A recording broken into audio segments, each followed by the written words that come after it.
Good morning. If athleisure was a radio show, this would be that radio show. Bo Bishop, a dignified man of leisure. My wife will try and drag me to like an Easter brunch buffet, and I don't like that because I don't like everybody standing over food I'm going to eat. Friends with the highest intellectuals. We found out the hard way. We have white furniture. That's all I'll say. Oh, God. Holy Literally. An athlete, coach, husband, and father. That drives me nuts. My kids say, I'm him. Shut up.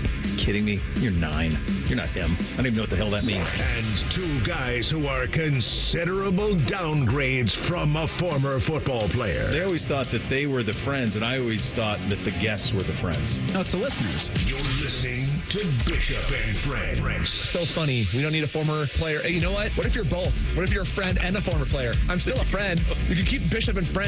I am still a friend. All right, let's do it live on a Thursday. We're inching closer, kids. We got college football this weekend, high school football tomorrow night. Some of them probably tonight as well. Some get those early Thursday starts when it comes to the high school side of things. We're here. It's football season in Ohio. It's been that way all season. I don't know if it's ever not football season in Ohio. It feels like we never turn it off. Paul Finebaum coming up at 10:33. Your emails at 10 o'clock. A little bit of higher lower coming up at 10:20. 11 o'clock hour, we're going to get into we're finishing up the NFC East. You're going to get the Jets. You're going to get the Dolphins. See if we can find some fantasy sleepers for you guys with those two teams and go behind the lines with the Dolphins as well, coming up at 11:33. Larry Johnson on his defensive line coming up shortly. Lots to get to. Urban Meyer, by the way, coming up in about a half hour with some very high praise for this Buckeye team, and there's a lot of it. There's a lot of praise about the roster, and the good thing for Urban is he doesn't have to coach it, so he can make claims like this and do it on a podcast and not have to answer for it if it doesn't look the way that it's supposed to. But I did see a tweet this morning from the great McNeil on the Twitter or the X, or whatever the heck it is. I guess it's X. At some point, are we just going to call it X? I'm going. Or will it always just be Twitter? I don't know what to do with it. I'm going with Twitter in protest. It was funny. Elon Musk still calls them tweets. Like when he's talking about it, he still says tweets. He says tweets. Yeah, so I don't know what to do with that. So that's it then. It's Twitter.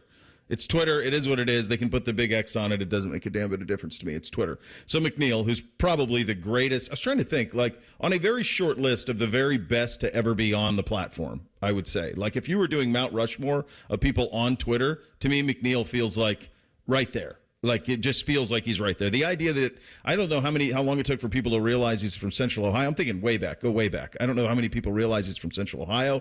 And we met him I met him for the first time. I interacted with him on social, but met him for the first time at the Memorial when we were in the middle of a show, and it was great to meet him in person. But he did one of my favorite things that he does every year this morning, which is he tweets out, it's great, it's on the yellow legal paper, and he tweets out the lines for week 1 of high school football. And he's got pretty much all of them. They're all pretty much there. The state is covered. He's got you taken care of. I retweeted it, and then a series of probably 1,500 tweets about how some of the lines were right and some of the lines were wrong. So it reminds me, and I immediately thought of this, my first couple of years here, so 07, 08, probably 09, I'm trying to say, I was working at the Ohio News Network, at the now defunct Ohio News Network. And the one thing that they had going for them, one of the main things they had going for them was this. They had the high school football playoff games. They had the broadcast rights. And so what we had was if you were going to watch a state championship game in the state of Ohio, you were going to watch it on ONN. That's the way it was going to be. So we treated it like college game day. We had a weekly show that I did with the great Buckeye linebacker, the captain, Jerry Rosinski, who's one of the finest humans you'll ever find, and JJ from JJ Huddle of high school football fame. Now, I don't know if JJ's still doing all the stuff that he used to on the site, but it was the site for high school football conversation 15, 17 years ago in the state of Ohio. If you want to know like where teams were, it was JJ Huddle is where you went for it. So it was Jerry Rosinski, JJ Huddle, and myself. And I was paratrooped into this. I didn't know a whole lot about Ohio high school football coming into it. The big names I knew, I was aware. I'd covered some monster programs in the South, so I was aware of Massillon and McKinley and those monster programs that had all the history in the world, St. Ignatius, certainly. But we would go through the whole state every Wednesday on a show called High School Sports Site, and we would break down the week that was in high school football and the week that was to be, and so we would highlight the whole state. And one of the gimmicks that I started to do on the show, young whippersnapper, right? One of the gimmicks I started to do on the show is my friends in Youngstown are making Cardinal Mooney a 7.5-point favorite over Ursuline. Now, this was utter nonsense. I didn't have any friends in Youngstown. I had no idea that it was nothing about lines. It was just, quite honestly, it was just stereotyping, knowing that was a place where perhaps if you wanted lines on high school football, you could get them there. And so I had my wife had some relatives from the area, and I met some friends to the area, and they're like, yeah, that plays. There probably are lines on high school football in Youngstown. So all season long, I'd been doing it. So we get to state championship game weekend, and we're broadcasting from, at the time, Fawcett Stadium, now Tom Benson Hall of Fame Stadium. We're broadcasting right outside the Hall of Fame, and it's like we have it set up like college game day. There's people milling around, and you're going to do the pre and post game, and you're going to go into the games, and that's the way that it goes. And I had we finished a set, and I was walking off the set, and a guy came up to me, and he goes, he looked at me, and he goes, knock the Youngstown blank off. Stop it. Knock it off. And I'm like, oh, I'm just messing around. He's like, yeah, I don't really care. It's enough. That's enough. And I'm okay. And I never did it again. That was the end of it. That was the end of the Youngstown lines. I never made that joke again. But I did it the whole year. And then a guy came up to me. He's like, yeah, no, you're not doing that. Stop it. Sounds like a Cardinal Mooney guy. Hey. Yeah. Well, they were dominant at that point. Dominant. I mean, they were probably the best high school team in the state, 07, 08, somewhere in there. At least regardless of attention. Classification. You know who would have been playing quarterback for Cardinal Mooney at that time? Darrell Johnson-Koulianis, a Hawkeye legend, number 15. I'm trying to remember. There was the quarterback there. He was a kid who ended up playing Danny McCarthy, maybe? He played safety at Notre Dame. Yeah, okay. Was that kid was there? I don't know what time that kid was there. That could have been before or after, but they had a stretch where they had a 2 or 3 year period where you could play him against anybody. I mean, they had a kid who played D-tackle. I mean, Johnny Simon was on those teams. Like those were his teams. Like they were legit. They could have beaten anybody, and they were Division 4, I believe, at the time, and they would just annihilate. But to their credit, like they'd play everybody else too. Like they'd play the Steubenvilles, and they'd play the big private school teams around Northeast Ohio and stuff too. That show that you were describing on ONN, or like, so much fun. It gave me the idea that I'm pretty sure the equation's out there, so people can add up the playoff points immediately after games are over, immediately on Saturday morning, whatever. OHSAA should take that algorithm or that equation, whatever it is, add some secret parts to it. Boom, you got a CFP-style reveal show all college, high school, or all the high school football season long. And you can just go through it every week and say, now this is the new number 1 seed. And then you also don't have to answer for it because it's just an equation. Well, we should do that right here. We should partner. They love money. Yeah, OHSAA loves money. So, like, I don't know. They feel like be an easy show to sell. It was always Joe Idle. He had the computer numbers that you would go, are those updated, or is Joe Idle updated? Like that was always the big panic every week was to make sure that it was. But I had to laugh. There's nothing high school football kicking into college football, kicking into the NFL. I love how all of that works. I don't think it's going to be this way forever, but I do like that high school football has this weekend to themselves a little bit. Also, J.J. Huddle around that time in 08 to 09 would have been my freshman year. So the 08 football season, I was on the freshman football team. And I remember I had a friend who would get on, I think it was J.J. Huddle, but at least like a high school football message board. And he would like talk up himself and our friends. I'm like, hey, watch out. Like this kid's coming up. He's a freshman this year, but he's going to be a stud in a few years. And I was just like, I think you're just talking about all of us in our group, but thanks, man. Well, no social media or hardly any. Right. That was basically the form of it. Yeah. That was the form of it. So that was a warm blanket this morning, seeing that tweet from the great McNeil on that. Joey Votto hangs it up. 6-time All-Star, 2010 MVP in the National League. So I'll be candid with you. I, again, detached a little from baseball. I don't know if I'm assuming this was expected. Reese, you're our resident baseball guy. He retires. The reason I was more interested in talking about it, though, even that is Joey Votto's place in Cincinnati history, because he's kind of the face. Is he the Joe Thomas of Cincinnati? I would say so, yeah. I mean, he represents an era that, well, they did a lot of winning. You know, when he was the MVP in 2010, like that era, yeah, I think it's, you know. So they won a little. Yeah. More than Joe. Yes, they More made than Joe did in Cleveland. They always got embarrassed in the playoffs, though. They didn't have a lot of postseason success, but there was a lot of great memories made in the regular season, and he was a wonderful ambassador for the city and the franchise, much like a Joe Thomas. And so I was really looking forward to this morning because 821-9710, Joey Votto, first ballot Hall of Famer. We will not be taking your calls. I did look this up while you were talking about high school football. Massillon's going to be playing at the Nike World Headquarters in Beaverton, Oregon today. They're going to play the NFL Academy, which is a United Kingdom high school team. It's 6:30. They flew to Portland to Nike headquarters. They're a Nike team. Massillon is. I'm telling you, there were like three places where Buzz Bissinger was going to do Friday Night Lights: Valdosta, Georgia, Odessa, Texas, Massillon, Ohio. Those were the places he was going to do it. Now, he picked right because you can't – what unfolded in real life that year following Odessa Permian, it reads like fiction. It does. Not, it's crazy. It doesn't make sense that all of those things happened in that book. It defies all logic. The movie's a pretty good – the only thing they kind of do is they undersell Chris Cormer a little bit. Like, he's better than they lead him. That makes it seem like when Booby's done, like they got nobody, and that's – Comer ends up being all-state the next year. But what you just did with Massillon, that's why. I mean, that's how they roll. Yeah, and that's why I would always suggest if you do want something for that, there's that Go Tigers documentary from the early 2000s that's about Massillon, and it is very fly on the wall. Speaking of documentaries, real quick, this is a tangent, but I watched the Steve McNair one, The Untold. Oh, yeah? That series stinks. I'm going to watch the Connor Stallions one because we should. It's going to be basically a work assignment. How did they screw that up? Like the McNair piece, no one remembers that story well. Like, you could actually do a hell of a job with that. I mean, it was interesting, all the details, but they were just kind of details coming back to me. And today I was interested. I was like, okay, so what if I go and just look at the Wikipedia page? And basically, that's, if you just read the Wikipedia page, you get what you get out of the 50 minutes of the documentary. The one thing that was interesting, I was like, wait, I don't remember this, is a theory from somebody else saying that somebody else did it and made it look like this murder-suicide. And I was like, oh, wow, are they going to present information for this?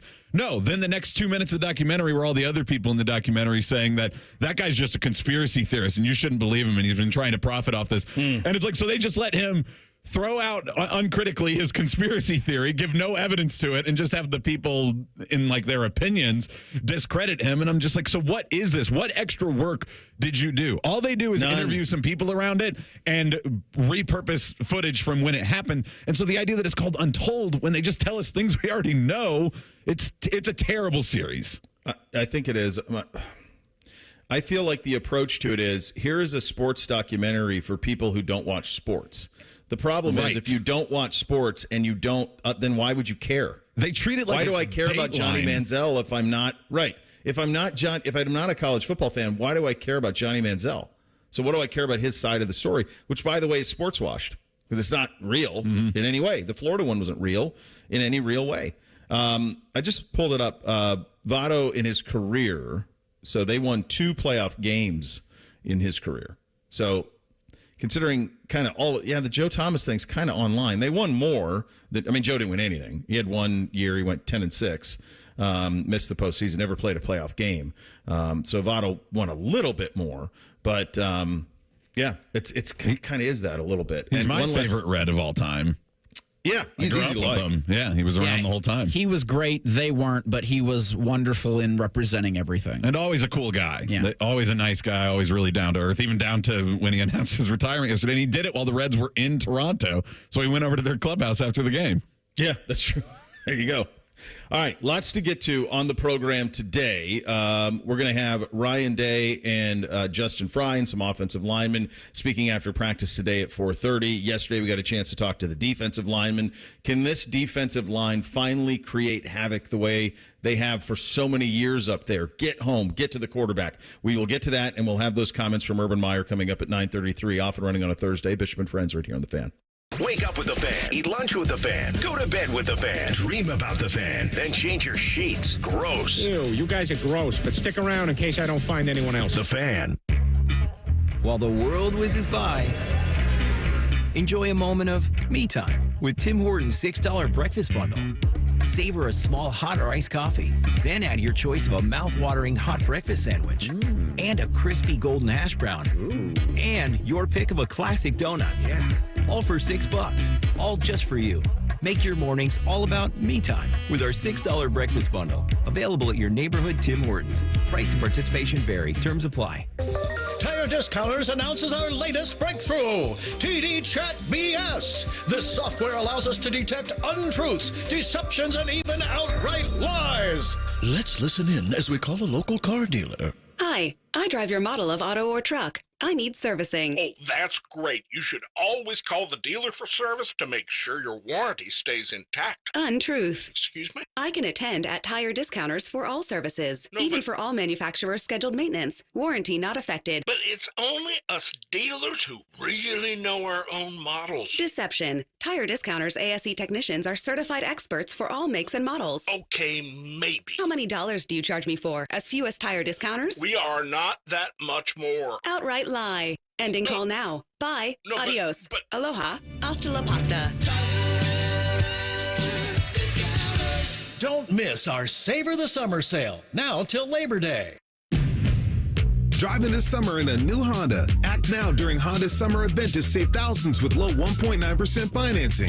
Full inventory is here. Cars, SUVs, trucks, vans, and hybrids. With hybrids, the battery charges as you drive.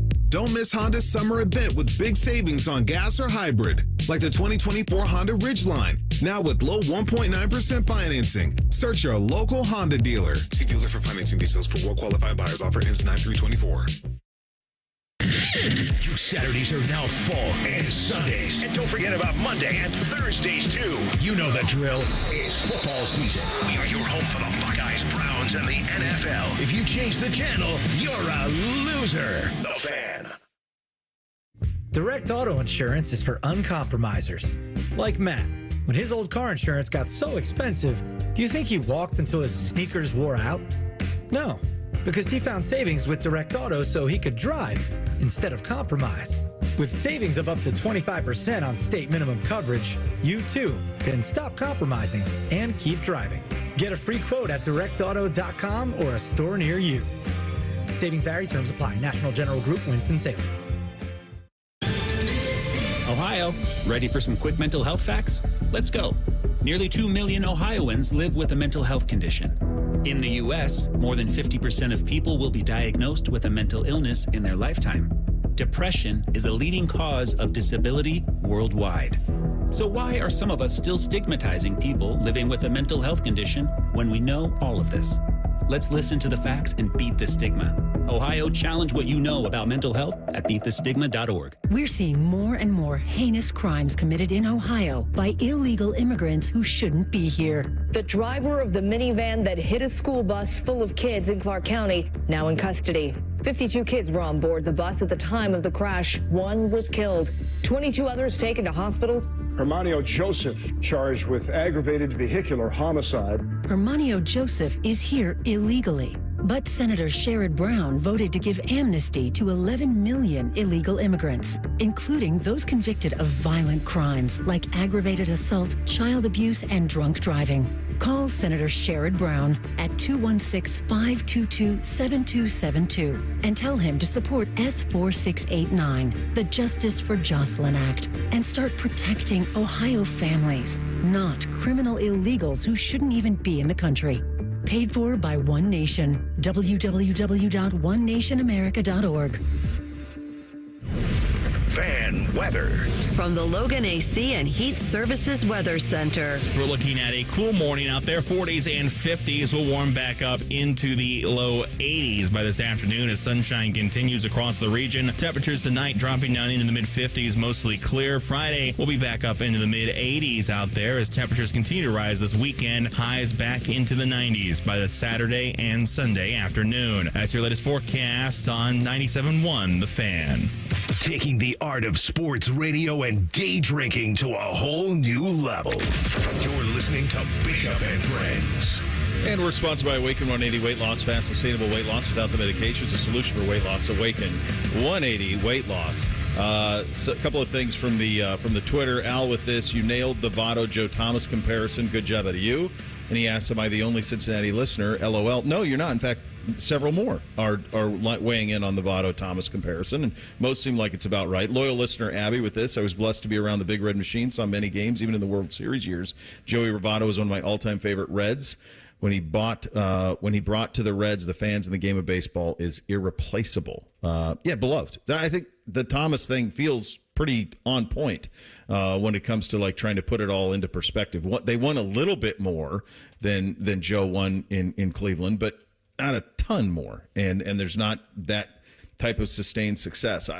You think about that, and this kind of all ties into the same type of stuff, right? When you think about high school football, and we're talking a little bit about Massillon there and those old big-time schools. Massillon won a state championship on the field for the first time last year. The Big Red Machine, the Browns of the 40s and 50s. And you think about the amount of excellence that came out of this state for so long, and all of them ebb and flow, with the exception of the Buckeyes, who only ebb. For whatever the positive is, flow maybe, they only do the positive stuff. Everybody else kind of is up and down through it all. I was thinking about Massillon. I remember my first time that I was aware of them, and I've mentioned this many times, my view into the sports world as a kid was painted always by Sports Illustrated, and I was a Sports Illustrated subscriber until they stopped delivering a weekly magazine. I had it from the 1985 all the way through until probably, I think they stopped doing a weekly magazine maybe 8 years ago, 5, something like that. Up until then, I never lulled. I had Sports Illustrated my entire life. And I remember in one of the early pages seeing a picture of Justin Zwick sticking his head out of a Massillon school bus to prepare for the Massillon-McKinley game. And I want to say it was like the 100th anniversary of the game or something like that. And Justin was a 5-star quarterback at Massillon. And I remember thinking, like, this kid's got the world by the tail, man. Like, he truly was like Street from Friday Night Lights. Yeah. He was that. He lived that lifestyle at Massillon. And so that was, when I think about that, that jumped into my head as well, with just the type of royalty you were when you played, especially at that time. Before social, everything's so much more touchable now. That's what I was wondering. Like, what is that lifestyle like now for like these stud high school players? But they become. I think it's pretty good still. I think it is, but they almost become celebrities outside of their town now with how much recruiting is followed. That, like, it's not a huge group of people, but it's still a substantially larger group of people than your hometown. And when you're a 5-star tailback, quarterback, whatever, and you're at all these camps and there's a camera in your face and they're interviewing you, people know you way outside of Massillon, Ohio at that point. Well, it's way different, just from the standpoint of how many of these kids leave after December. So they don't even get the full fruits of their labor, like senior year big man on campus. You don't even get that because you're gone. You're at Big State U by January. And that's the craziest part in that Friday Night Lights book, when they go over what happened with some of the Dallas Carter players after the season. And it's just when you can run wild and people let you get away with anything, you start to do anything.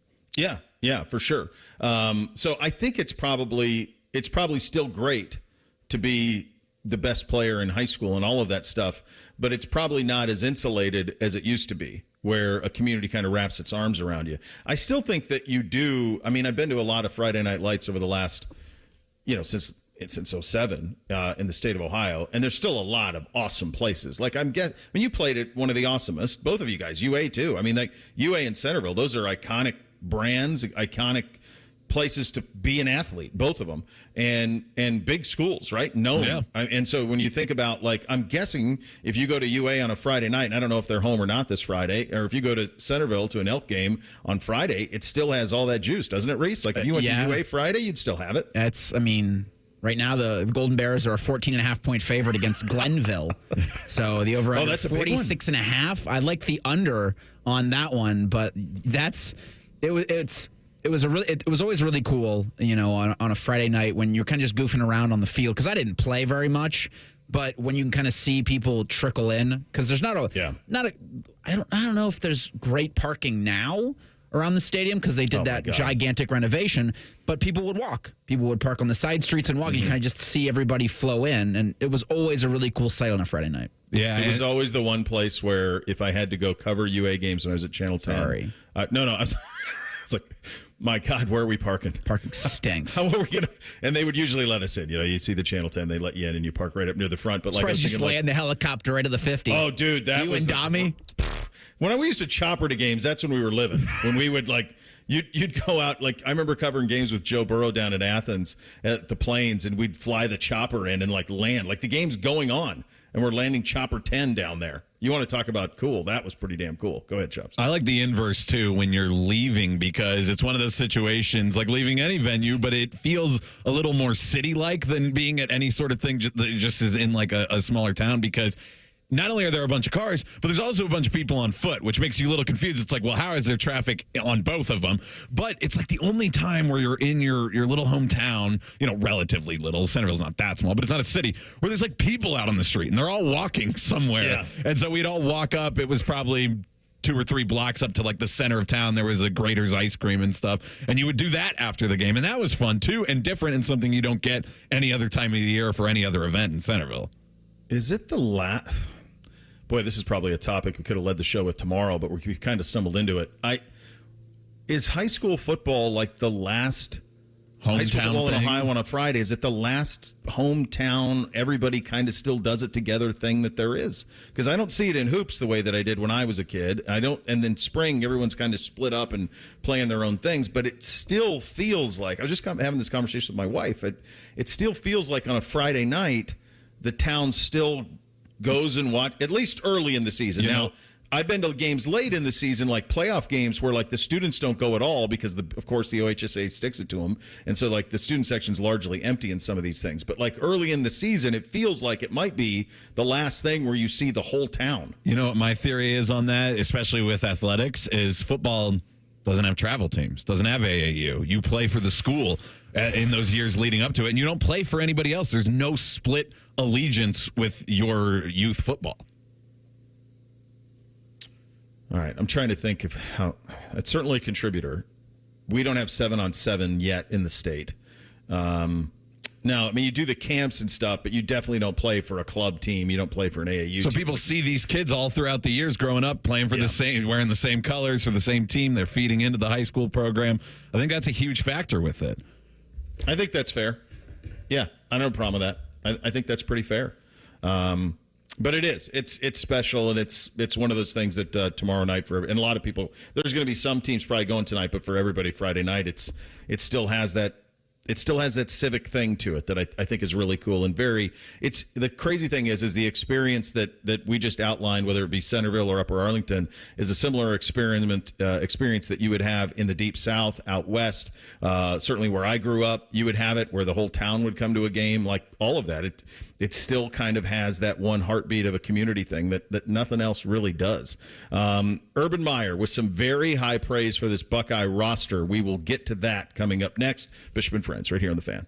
When that alarm clock goes off, Morning Juice comes on. The perfect way to dominate your day or just lay around the house. Morning Juice. Weekdays at 6. The Fan. Men, if erectile dysfunction is affecting you, getting treated could have a dramatic impact on your relationship and your outlook on life. But it's also important where you get treated because your health matters. And working with an organization that practices excellent medicine and has significant expertise in men's sexual health can often result in a far better outcome. This is Jeff for Tri-State Men's Health. And if you're seeking a quality provider to treat your ED or are just not satisfied with your current situation, call us. We'll show you a true 5-star experience and work with you to find the right treatment for your specific medical situation. At Tri-State Men's Health, we truly are experts in men's sexual health. But it's more than that. Unlike the online pill pushers or so-called men's clinics that only offer one or a few treatment options, we offer the full spectrum of ED protocols. We can even use combinative therapies for better results. At Tri-State Men's Health, your initial visit is just $99 and includes blood work, a medical consult, and if medically advised, a test dose. And if that test dose doesn't work in the office, your visit is free. Call 800-900-9654 or go to tristatemenshealth.com.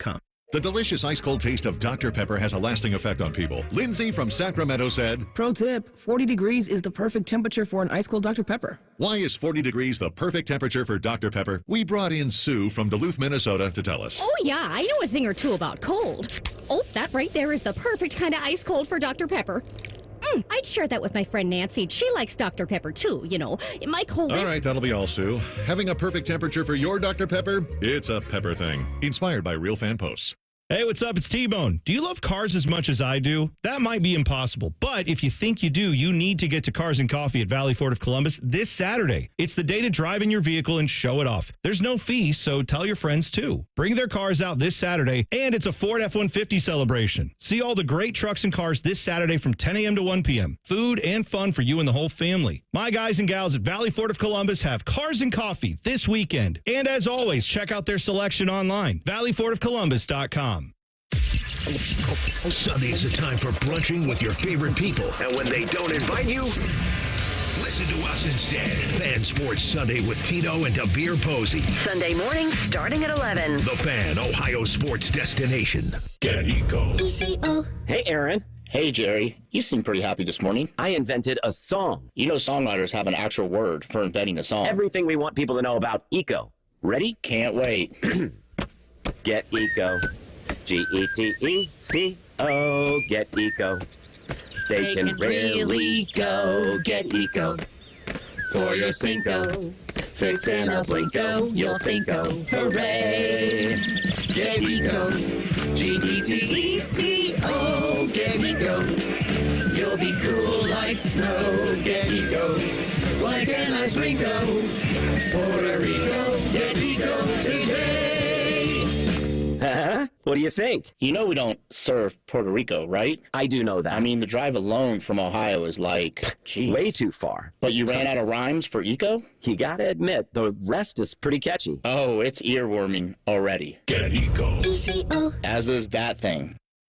Life insurance. Why are you putting it off? Can't afford it? Too much hassle? Think you don't need it? There's lots of excuses for putting off life insurance. But if you weren't there, who would pay the mortgage and other bills? With Ethos, you could be covered in 10 minutes and boom, family protected. Ethos, fast and easy online term life insurance. Up to $2 million in coverage with no medical exam. Some policies as low as $1 a day. Answer a few health questions and get your free quote at getethos.com. That's getethos.com. Every 40 seconds, a child is reported missing. Find the Children is a nonprofit organization dedicated to helping find missing kids. You can be a part of their mission by donating your unwanted car. Call 1-800-294-0222. You'll receive the maximum tax deduction, and we provide fast, free pickup. Call 1-800-294-0222. Donate your unwanted or unused car. Call 1-800-294-0222. This advertisement was paid for in partnership with Cars R Us and Find the Children. Bishop and Friends is sponsored by Awaken 180 Weight Loss. Fast, sustainable weight loss without medications. The solution for weight loss. Awaken 180 Weight Loss. What's up? What's up, man? Sup with you? Sponsored by High Bank Distillery, home of the best blended whiskey in America. Grab a bottle or dine in at their 2 restaurant locations in Grandview and Gahanna. Drink local, drink High Bank. All right, here's what's up on a Thursday edition of the program. Urban Meyer has a new podcast that he's doing with his Fox Sports Big Noon Kickoff cohorts. It's called The Triple Option.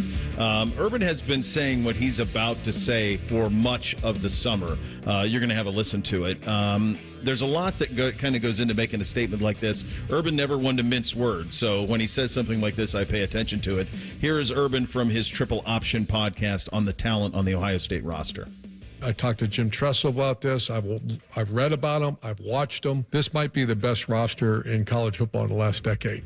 As far as NFL talent, as far as depth, you got the second string running back, whoever it is going to be probably a first-round draft pick. I mean, they are loaded. They got Will Howard is going to be a big question mark, but I think the combination of him and Chip Kelly, the new offensive coordinator, they're married for each other. He's an athletic quarterback. He's surprisingly fast. I was told he ran 22 miles an hour at practice, which, you know, you're sub 4.5. That's fast. And he's a big dude. I think he's the perfect fit. All right, couple of things here.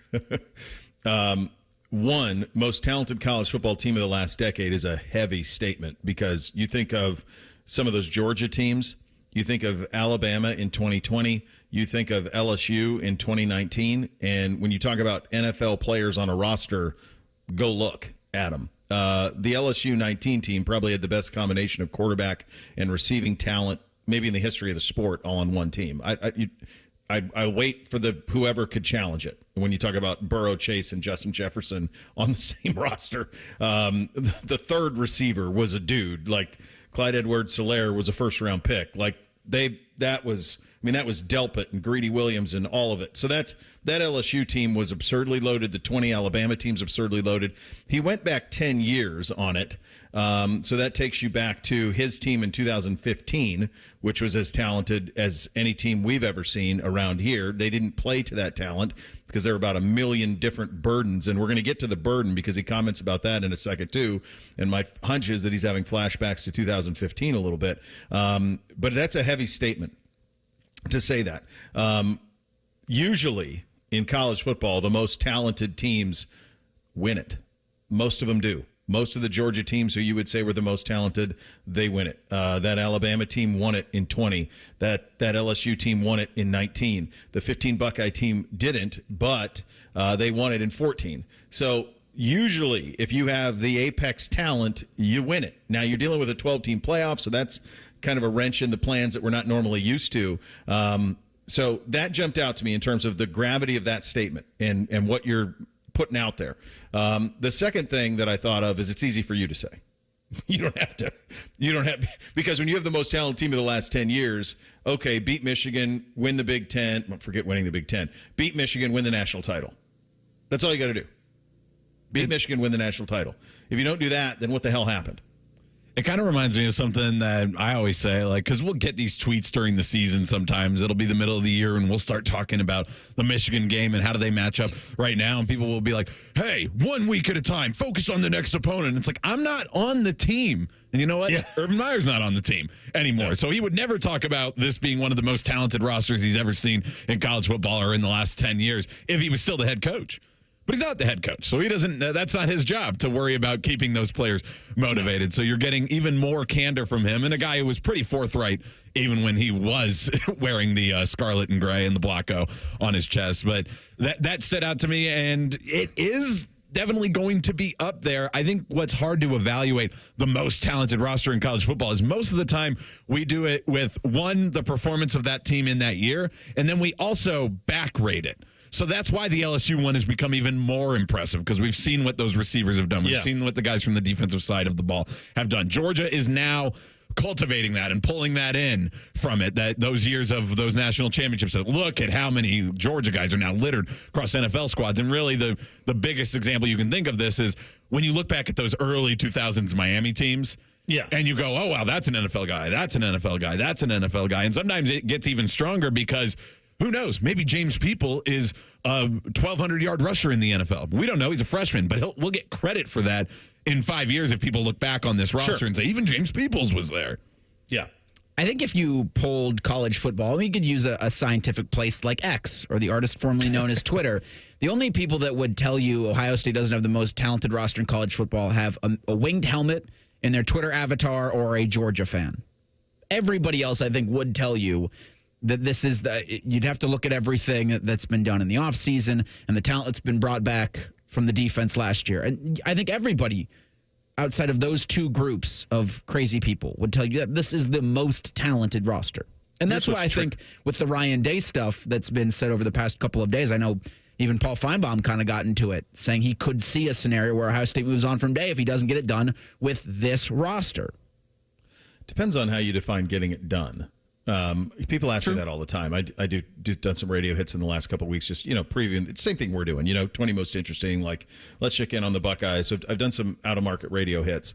And people ask that question the way Paul said, like if he doesn't get it done, like what is on that? What is the pressure of that? And my retort to it always is like, if you beat Michigan and you lose to Georgia or Texas or Oregon in the national championship game, that's not fire everybody.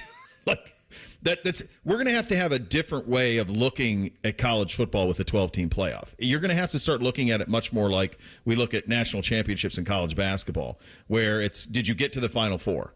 Did you make the national semifinal? Did you make the championship game? Because there are going to be so many things that go into winning a title that we've never had to deal with before. Never. And it speaks to something I talk about all the time. If you have played that college football game, and if you're out there, your kids are playing it or you're playing it or whatever, if you pop it in and you get to Penn State and you realize, oh my God, I'm halfway. That's November. Like it didn't hit me, honest to God, until we played that game with the boys. And all of a sudden you're sitting there and you're sitting at 8-0 and you're like, we're halfway home. I got 8 more of these. Like Quinshon Judkins is hurt. I got Travion Henderson's. I'm playing Peoples, and I'm going, what is going on? But this is going to be the reality for them. So when you talk about getting it done, I think beat Michigan is job one. That's the job. Beat them. Win the Big Ten is up there. Win the national title, of course. But if you lose in the final to a worthy opponent, like you can't do what Michigan did and lose to TCU. That's not going to stand. No, you can't fall on your face like that. No. But if you lose to Texas, who's got pro quarterback, or you lose to Georgia, or you lose to Oregon, a team like that, I think you could stomach it. So no one's going to get run out of something like that. One other point I want to make back to the overall talent thing. The thing that is interesting about, I think, this Buckeye team is when you look at the projected draft for next year, at most it's like 1 first rounder, maybe 2. Like it's not like a 6 first rounder haul. Yeah, I mean, it looks like the total Michigan may have really more. High, but Michigan may have more first rounders. Michigan could have 3 first rounders on their defense. They might have 3 first round picks on their defense. Ohio State may only have 1 first rounder. So when you're talking about the talent, it's really the depth of talent that I think is really the attention getter. It's the notion that you may have a pro quarterback in Julian Sand. You may have a pro quarterback in Aaron Noland. They're just way deep on the depth chart. James Peoples, to your point, may be a pro. Jeremiah Smith is going to be a first-round pick, but he's a true freshman. So it's the depth of talent. Then you're talking. But that's something that's so hard to quantify right now because right now you're talking about this is a 1 or 2 first-round pick team. Maybe you have 10 guys drafted. You have 13 drafted, but it's mostly middle-round picks is kind of what it is. So that's the other thing that's a little tricky. But yeah, like I was saying, if you go back in 5 years, you might look across this roster and say, actually, there were 12 first rounders on the roster, but that's over 4 classes 4 years that are currently here. And the other thing, I think it also works inversely what you were talking about, that if you lose to Michigan, I think Ryan Day can totally save his job by winning 4 playoff caliber games in a row and winning the national championship, because that is so much goodwill to then throw in there. And he's not going to get fired in between the Michigan game and there, but I think he has to do one or the other this year, either beat Michigan or win the national championship. Both, awesome. That's the ultimate. But I think one or the other, if you fail to do both, then you get into a really sticky situation where his seat is going to be as hot as anybody's. A 4th loss to Michigan and stumbling in the playoff. Yeah. No. That ain't going to do it. That's not going to be the way that thing goes. All right, we're up against it a little bit. I want to go around the NFL, but I also want to well, we can do it now. We got a little bit of time. Fish can be mad at me. This is Urban from his podcast on sharing the wealth offensively, because I think it's important. Here's the challenge, and I want Mark's opinion on this. How do you keep all happy? Their schedule is kind of a joke early on. I mean, they're going to be 50-point favorites in the first 3 games. They have a bye week, and then they play Michigan State, which is a shell of himself right now. So the starters will probably play 30 to 40 plays in the first month of the season. That means statistically they're not going to have many catches. The running backs are going to not have many carries because you're not going to play those guys in the second half of those games. We will tell you why that is a very big deal and a very real issue it could be coming up next. You'll also hear from Kevin Stefanski on why Deshaun Watson did not practice fully yesterday. That's coming up as well. Bishop and Friends right here on The Fan. We're the highest rated sports radio station in America. There's no joke there. We just are. The Fan, Ohio's sports destination. We go to war for you. Hi, it's Robert Sugar. Uber and Lyft accident?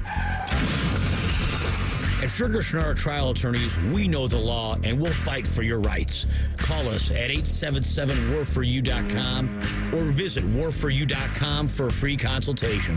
Results matter. Let us fight for your rights. That's 877-WAR-FOR-YOU or visit warforyou.com. War for you, warforyou.com. Bob's Discount Furniture is coming to Polaris, and Bob's Discount Furniture wants you to win big this football season. It's easy. Get online and go to 971thefan.com to register to win a $1,000 gift card to Bob's Discount Furniture, so you can watch your favorite football team sitting in your new Bob's recliner or couch this season. Wow. That's $1,000 from Bob's Discount Furniture. All you have to do is register to win on the Fans Contest page at 971thefan.com. Hurry, contest ends Wednesday, August 28th. See complete contest details online at 971thefan.com. With Tire Discounter's new TD Chat BS, we can detect deception over the phone. Let's call a typical tire store. Yellow, cheapo tire where we bolt them on for less. Yes, I need tires and lubricant for my vehicle. Great, come on in. We'll slap on some new tires. And what about the lubricant exchange? Oh, yeah. We send you over to Ollie's Oil for that. They're right down the road. Deception. Destination is 5.2 miles away. Well, I'll be. Also, 6 out of 10 cars need alignment. Well, just travel on over to Alignments or Us. Calculating. Time for 2 additional trips. You mean you want to do tires, oil change, and alignment all in one fell swoop? Oh, I observed that Tire Discounters, the home of free alignment, is close by. Ugh, Tire Discounters. And they are experts at oil changes, brakes, shocks, and... I'm losing you. Hello? I'm sorry. Your system has crashed. Don't miss our Savor the Summer sale, now till Labor Day.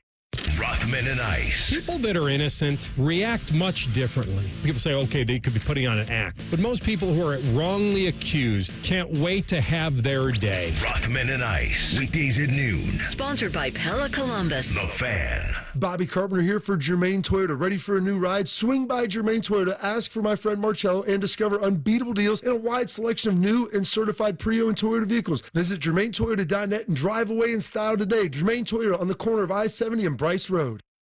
More and more people are falling into problem gambling. Mary Haven's experts offer comprehensive care.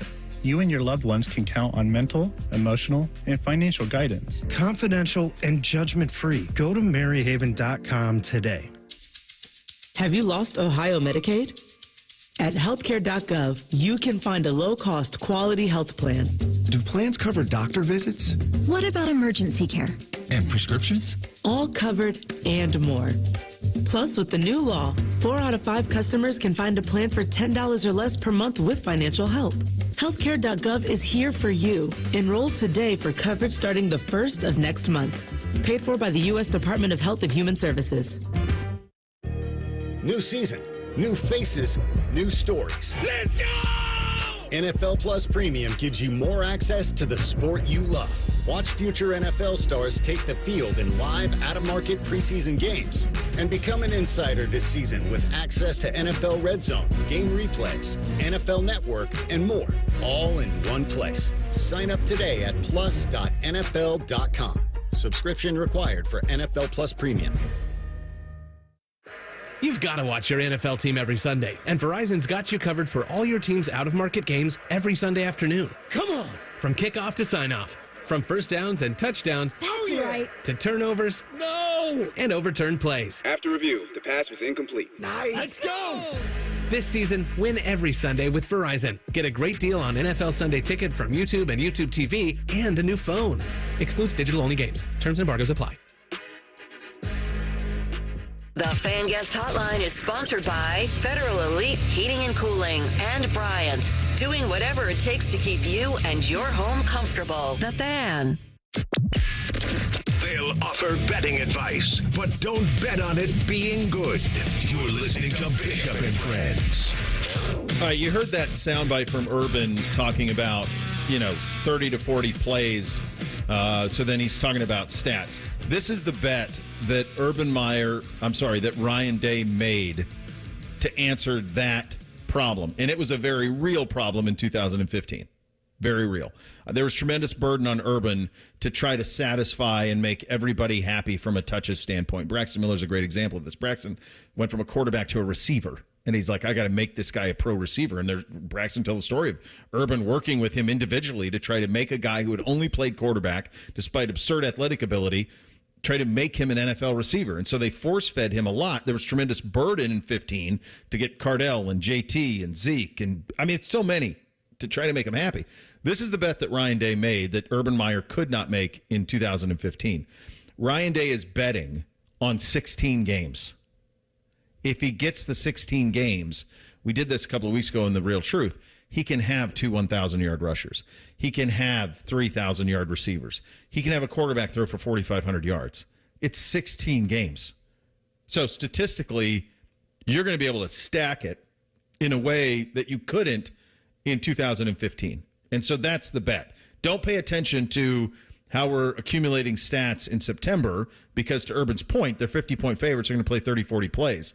Pay attention to what the stats are when we accomplish our ultimate goal of playing for a national title. Then you'll look back on it and go, wow, Judkins and Henderson both had 1,000? But that's in play when you're playing 16 games. So I think it's a bigger issue for Urban in 15 than it's going to be for Ryan Day in 24. And if he can manage it this year, I think it's a really cool opportunity for Ohio State, for the players that are still on the roster next year and then the guys that move on. But either way, when new recruits come in, just the idea of like, oh, don't worry. If we are as good as we are, you eat here at Ohio State. Even if it feels like when you're here early that you're not getting your touches. Oh, you'll get your touches because at Ohio State, we've got a 16-game schedule most years in front of us. And that's another thing you can add to the NFLU-ification of the recruiting process here for the Buckeyes, really. Yeah. Yeah, they've been down that road for a while with NFLU, and it's just another example of speaking that attitude. It's a mindset into existence. And I think the statistical accumulation will happen just with all those games being played.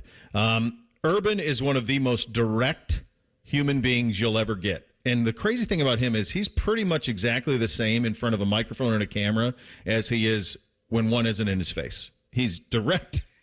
He just answers the questions you ask. I don't even know if he knows the camera's on. It's the same guy always. The opposite of this is Kevin Stefanski, who off camera is got a great sense of humor, is a pretty good guy, pretty quick to give and take, but on camera and in front of that assembled media up there gives next to nothing. So the Browns play a preseason game on Saturday night, 10 o'clock Eastern, against the Seattle Seahawks, a game you can listen to right here on The Fan. All along, it has been that Deshaun Watson is starting at quarterback in that game and that he is going to play. Yesterday after practice, Kevin Stefanski was asked, because in practice they were doing some scout team work, and it was Jameis Winston at quarterback with the rest of the ones against the scout team defense for Seattle. It was not Deshaun Watson. So here was the assembled media asked Kevin Stefanski, who's going to start against Seattle. Here's what Kevin Stefanski had to say. I'm not going to get into Seattle plans just yet. Deshaun was a little sore. I decided to just hold back a little bit with him, but not overly concerned. And here was the follow-up, because Watson did a lot of the work, but then some of the stuff, for example, they had like a drill where all the quarterbacks were going through like dummies and then bouncing through and then having to throw to nets that had targets, and they had to pick which net they were going to try to hit the bucket in. And everybody else was using a ball. Watson was just mimicking it with a towel instead of with a ball. So that's how all of this came about, is because it's the NFL and the practices were open. So here's Stefanski on why Watson came out of practice early. I'd say general arm soreness, but again, he practiced. I held him back. He could have gone. He's feeling fine. So general arm soreness.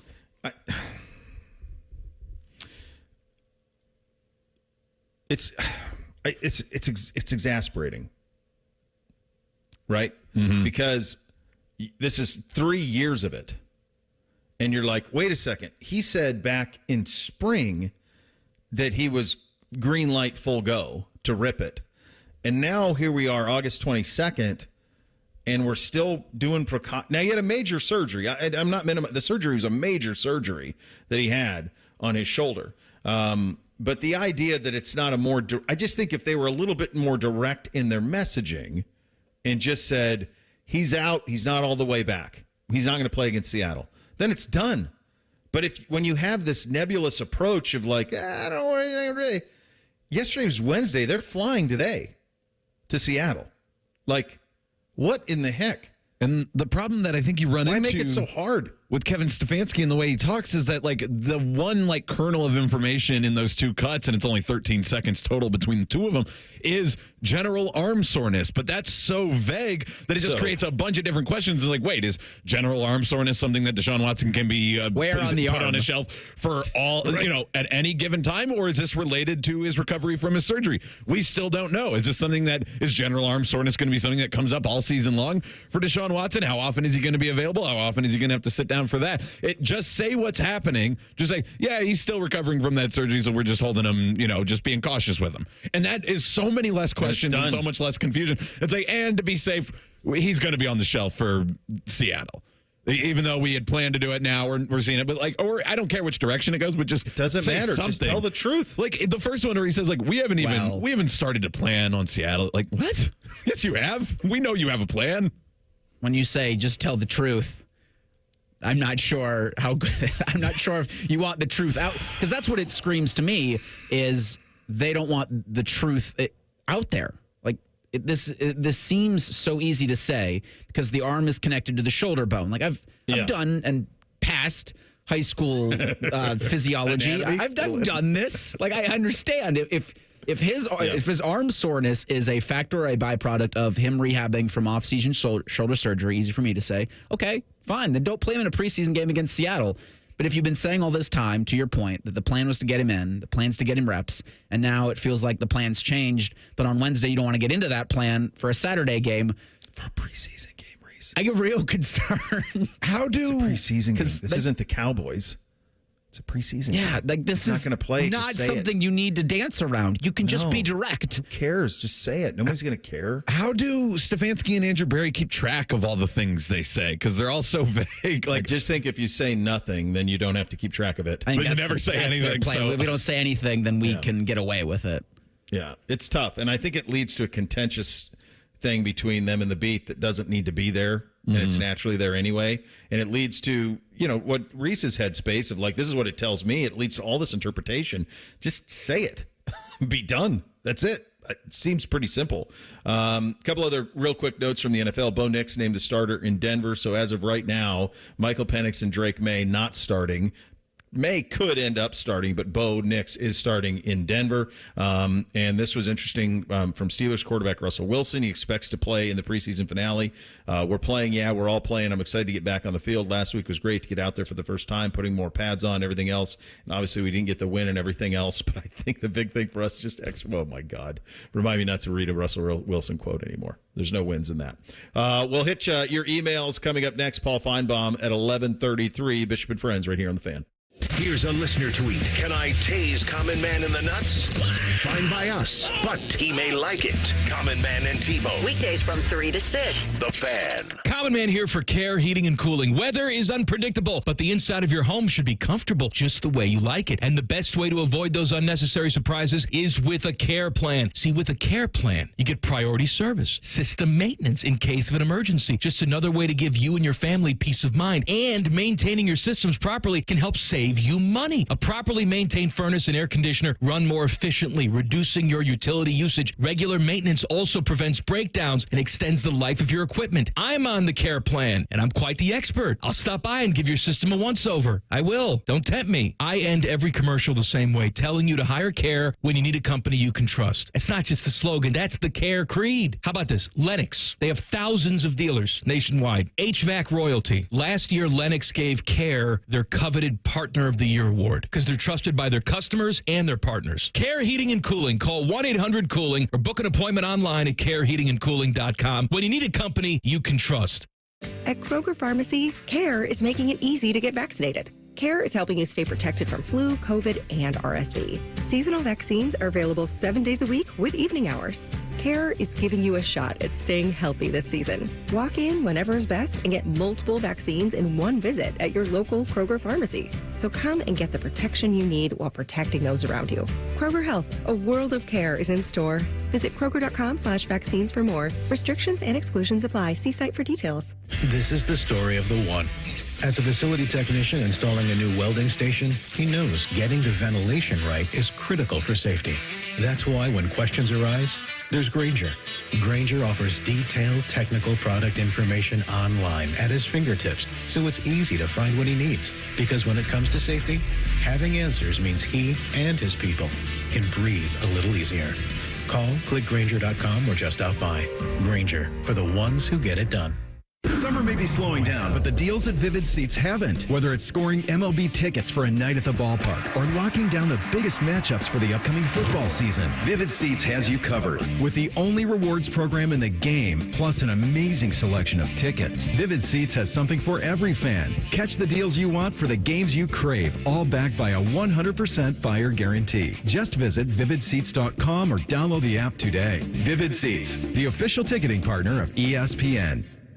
Broadcasting from the Lindsay Honda Studios. Honda makes the cars. Lindsay makes the difference. Visit lindsayhonda.com. WBNS-FM, HD1 Columbus.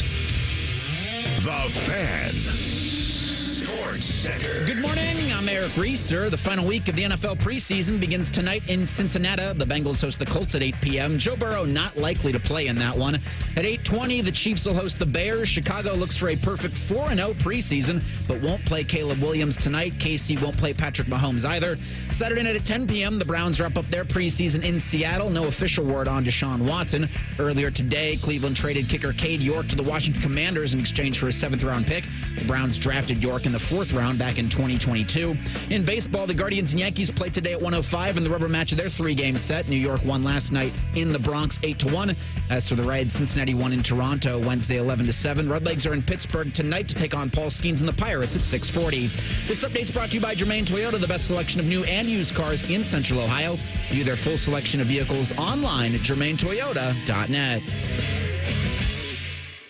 Sports conversation that's worthy of a toast, or at least a stiff drink. You're listening to Bishop and Friends.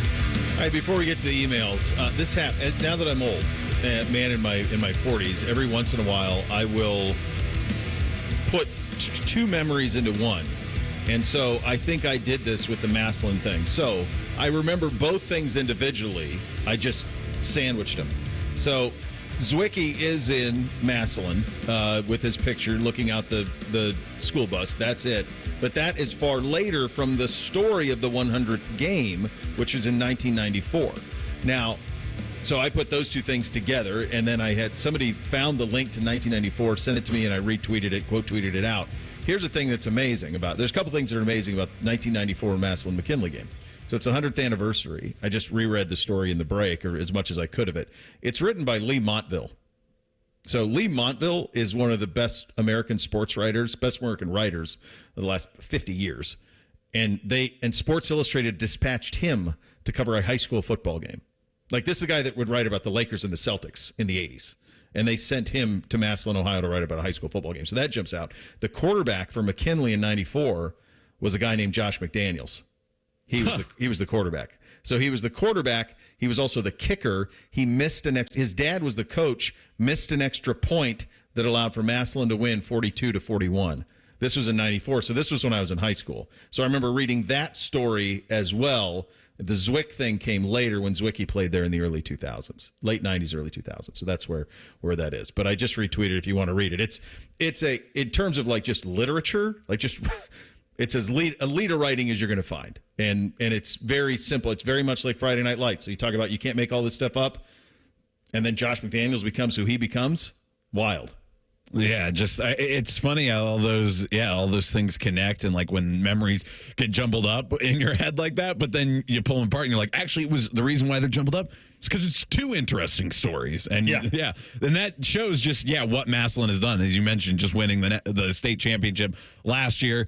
You go back 20 years, you got Zwick. You go back 30 years, you got the 100-year anniversary game. It's just continual. McDaniel, Doss, all those guys. Just Crazy. if you're wondering how Maslin kind of got brought up as high school football in the Buckeye State does begin tonight, the Maslin Tigers are going to be playing on Nike's campus in Oregon today at 6:30, I guess tonight, 6:30 Eastern time, against the NFL Academy, which is a program the National Football League's put on in the United Kingdom to get high school-aged kids there in the UK interested in the game. So this is sponsored by Nike and the NFL, the game that Maslin will be playing in tonight. Yeah. Nuts. Yeah, it is. It is nuts. Yeah. They opened last year against Valdosta, so it was the battle of Valdosta, the winningest high school football team in the history of the country, and Maslin is either second or third. Go ahead, Reese. Just to show you how good Maslin was last season, they outscored their opponents 618 to 116. Yeah. En route to a D2 state championship. First one they ever won. They beat Eds last year in the regular season. Yeah, go ahead. I don't know currently how many college-level players there are on Maslin, but how much you want to bet Phil Knight set up somebody from the Oregon staff to come and talk to him before the game? That's the point of it. Dan Lanning for no particular reason. Right. Let's get him there. Everybody take a shirt. Here you go. Let's hit your emails. Our comment box is always open. Any feedback is mostly appreciated. The mail never stops. It just keeps coming and coming and coming. There's never a let up. It's relentless. Every day it piles up more and more and more. And you got to get it up. And the more you get out, the more it keeps coming in. Again. Bishop and Friends present Emails. All right, this one from Greg from Botkins but lives in Chicago. The subject is Big Ten hatred towards Ohio State coaches. He writes, as you guys have said numerous times that Ohio State has never shot an air ball on hiring a head football coach. Well, let me inform you on who has shot air balls on several years, the Big Ten. The last time the Big Ten has named an Ohio State coach outright Big Ten Coach of the Year was 1979, Earl Bruce. Neither Urban nor Tressel got the honor of being Big Ten Coach of the Year. In 2002 and 2014, the Big Ten must have been intoxicated. My question for you gentlemen is, if Ryan Day goes undefeated, does Ryan Day get the shaft and not choose Big Ten Coach of the Year? Yes, here's the deal. Think of Big Ten Coach of the Year. If you ever be on like a sports team and they hand out like a it's like a guts and heart award. It's like, oh, he was the heartbeat of the team award. Like, it doesn't go to the best award. Yes. Okay, there you go. It doesn't go to the best player. It's, in fact, usually in the description it says this award is not meant to be given to the best player on the team. It's meant to be someone who overachieves, who does things for everybody and is the ultimate teammate and all of those things. And I think sometimes the best players are that, and they kind of get the shaft on it a little bit because there are instances where they are the best guy, and they probably should. And I think the same thing applies here. Urban not winning it in 12 is probably the most criminal of him not winning it, because you have to remember these are voted on after the regular season ends. So in 14, if it was done at the end of the year, he absolutely would have won it. The idea that all of those things happened. But 12 is probably the one that's most tricky. But that was the year Bill O'Brien won it, and he is at Penn State, and he had free transfer on his campus during the season, and they somehow won games. So I can't beef with that one too much. Tress probably should have won in 02. My hunch is that was Iowa. Yeah, that would have been the Brad Probably Banks Ferentz. year. They went and they lost to Carson Palmer in the Orange Bowl, I think it was. So it's one of those things where they say, and Ferentz has won it a lot, where it's like you are maximizing the talent that you have versus Ohio State, where it's kind of like, hey, just don't screw it up. You have the most talent in the league, like just don't screw it up. So that's kind of where that comes from. And there's a few instances where it's like, yeah, no brainer, those should have been it. But that's why Ohio State hasn't had the success in the Coach of the Year that others have. It's not viewed the same. No, and I'm even looking, they don't even have the national coaches of the year. So, like, the AP has been giving one out since 1998. I guess that kind of ties in with the BCS. And in 2002, it was Kirk Ferentz. Stole it from Jim Tressel there. 14 is Gary Patterson at TCU. His second. And, none of the other Buckeye coaches. Who won it in there. 12? Was it O'Brien in 12? 12 was Brian Kelly at Notre Dame. Oh, because they were undefeated. Yeah, that makes sense. They went to the national championship. So that one is fair that Brian Kelly won it over Urban Meyer on a national sense. But yeah, it's you have a younger sibling who's not very good at school, and you're a straight A student, and your parents just expect you to be a straight A student, and it's great when you're a straight A student, but it's just good job. That's what you're supposed to do. Your sibling who gets C's all the time finally gets a B+ in a class and gets a cake and a dinner, and they take him out to wherever he wants to go. That's the Big Ten coaching situation. Ohio State's supposed to get A's, so good job, but nobody's that impressed because you were supposed to. Not to say that it's bad, it's just the nature of where they're at, and it stinks that they can't win it, but that's how the voters have clearly aligned. They're chasing bigger things. Ryan Day's probably got a better chance to win National Coach of the Year than Big Ten Coach of the Year. I would think so. That's why I wanted to look that up, but still no Buckeyes on that Even list. it'll probably go to like Sharon Moore if Michigan's just able to somehow get in a playoff at large. There's no question it would. There's the national thing, and all of this stuff is done. It's really stupid, especially in college football, to not wait until after every game is played to hand this stuff out. You know, it's different if it's NBA, it's the regular season MVP. I think all of it would be beneficial if you waited till the end. You have a different perspective on it. But in college football especially, like at some point the Heisman's going to have to change. Like half the season, a third of the season is happening after you award the Heisman. Like that's going to have to change going forward because that vote's going to be very different going forward.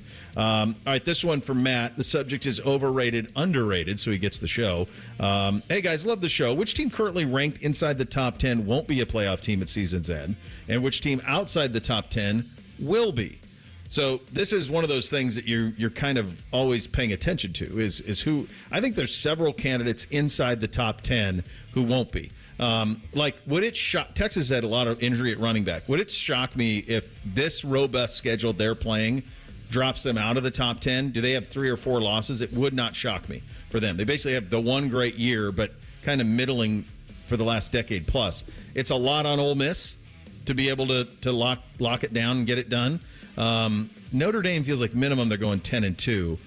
Michigan at 9. That wouldn't surprise me either, but that's a little bit cheating. So those are kind of the teams. I don't see any scenario where Georgia, Ohio State, and Oregon aren't in the top 10. So in terms of in the top 10 falling out, those jump out to me. In terms of outside of the top 10 jumping in, I kind of like Miami a little bit. I think Miami could be okay. I like Cam Ward. I know that's your block. Are that's you your corner. Saying? I don't know yet. Look, the corner's big enough for everybody. Like we got a big old corner here at you and being back. And if that's what you're saying, brother, I'm all for it. I like Cam Ward a lot. Their schedule sets up nicely. They're 19th. I could see them finding their way in. And LSU's 13th, so that's a little bit of a cheat. I could see them swapping places with one of the SEC teams. And Utah at 12. I don't see any scenario how they're not, unless Cam Rising just falls apart again, I don't see a scenario how they're not a buzzsaw through the Big 12. Yeah, Utah was the team that stood out to me. I think they're going to win the Big 12. And I think you picked the right one because it's hard. You have to go with that line of thinking of somebody in the Big 10 or the SEC is going to get squeezed out. And in the top 10, it's probably going to be those teams because that's most of the top 10. There's Notre Dame and then Florida State. Florida State could win the ACC, so their path, I think, is easier than a lot of those other teams. And Notre Dame has the easiest barrier of entry to the playoff anyways. So, yeah I think it's going to be probably one of those SEC teams because they're the most in there, but Michigan and Penn State are also really strong candidates. One of those two, Michigan and Penn State, is going to be disappointing this year and miss the playoff, I think. Yeah. It's going to be so tough. I think Ole Miss at 6 feels precarious, and then I go out of the top 10 and I look at Tennessee and LSU because I still think Harold Perkins is one of, if not, he's probably Harold Perkins now that Caleb Downs is in the Big 10 is probably the best defensive player in the SEC. Yes. And so they've got to put everything together for the Tigers.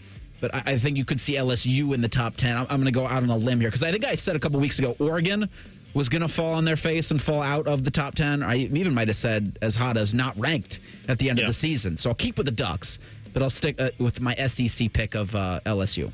Yeah, there's some movement down there, and there's not much difference to me between 4 and 12. It's all pretty close, especially with the injuries at Texas.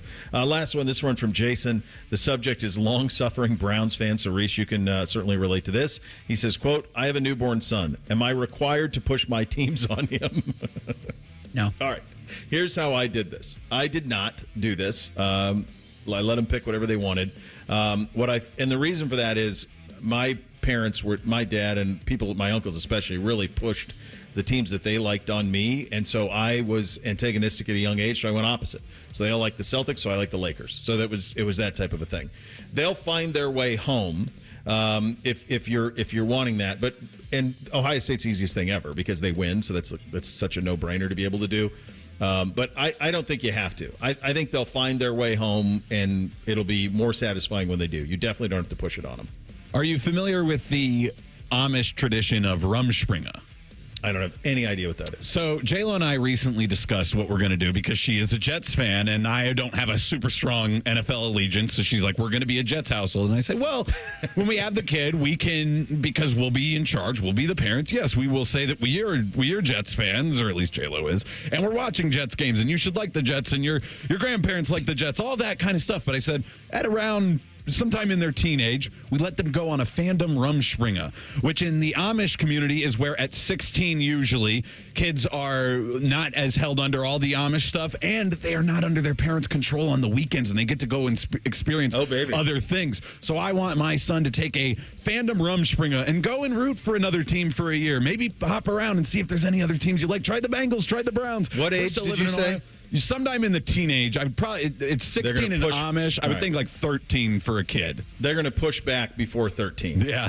You're going to get the pushback around 4 or 5.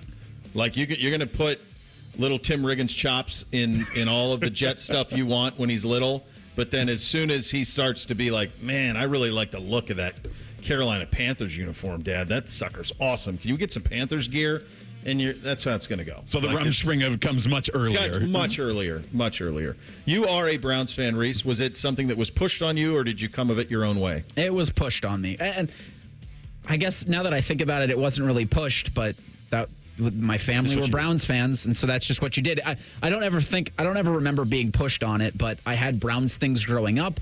But like I said yesterday, I mean, Columbus was such a free agent town, and I do remember gravitating at times to other teams. Like I was on the Northland Park Football League. I was on it would have been the the Tennessee Oilers at the time. I remember liking them, and my family not really caring too much about that because I'd root for the Oilers or I'd root for the Packers, and that wasn't that big of a deal.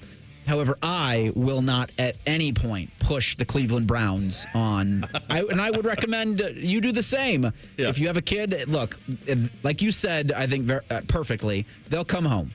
Yeah. Because Dad's not going to stop cheering for the Browns. No, they find their way home. No. A little higher, lower coming up next. Finebaum, 1033, Bishop and Friends right here on The Fan. We're the girthiest radio station in the history of radio. Uncomfortably girthy. This promo is uncomfortable. The Fan, Ohio's girth destination. Excuse me, waiter. There's a hair in my soup. A long purple hair. I'm so sorry. I'll get the manager. I'm the manager. How can I help? Wait, weren't you the Plum Insurance mascot? What gave it away? My long purple fur? Something like that. What if all insurance companies were like NJM and were known for putting their policyholders first, not gimmicks? Then all those insurance mascots would have to get real jobs. I'll pass on dessert. No jingles or mascots, just great insurance. NJM. Life.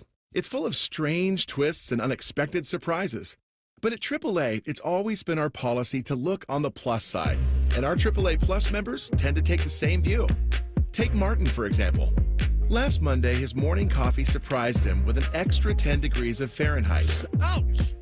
It was just the jolt of energy he needed to start the day. Later, when his shirt was targeted by the mustard on his burger, he became a proud trendsetter. Martin, looking good. And when he walked face first into a sparkling glass door, he was happy to provide some much-needed entertainment for his coworkers. I'm okay. And of course, when his car battery took early retirement, Martin felt no resentment. He knew there was a plus side. AAA's expert roadside assistance was only a call away. Hello, AAA. Are you in a safe location? While we can't all be like Martin, we can become a AAA Plus member and experience the peace of mind that comes with living on the plus side. Towing is subject to a 7-day waiting period. Terms and conditions apply. Hey, what's up? It's T-Bone. If you need a new roof, but you're not sure you can afford it, no problem. Right now, Able Roof is offering no payments, no interest until 2026 for qualified buyers. Yep, that's the same Able Roof that's been voted the #1 roofing company in Columbus by Consumer Choice Awards 22 years in a row.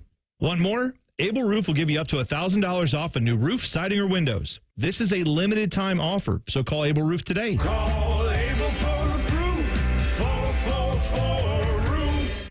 The Fan Tailgate is back at the Ozone on Lane. Sponsored by your Central Ohio Ford dealers, Hollywood Casino, and TNT Equipment. Admission is free. Join us for food, fun, and tipsy radio hosts. The Fan, Ohio's tailgating destination.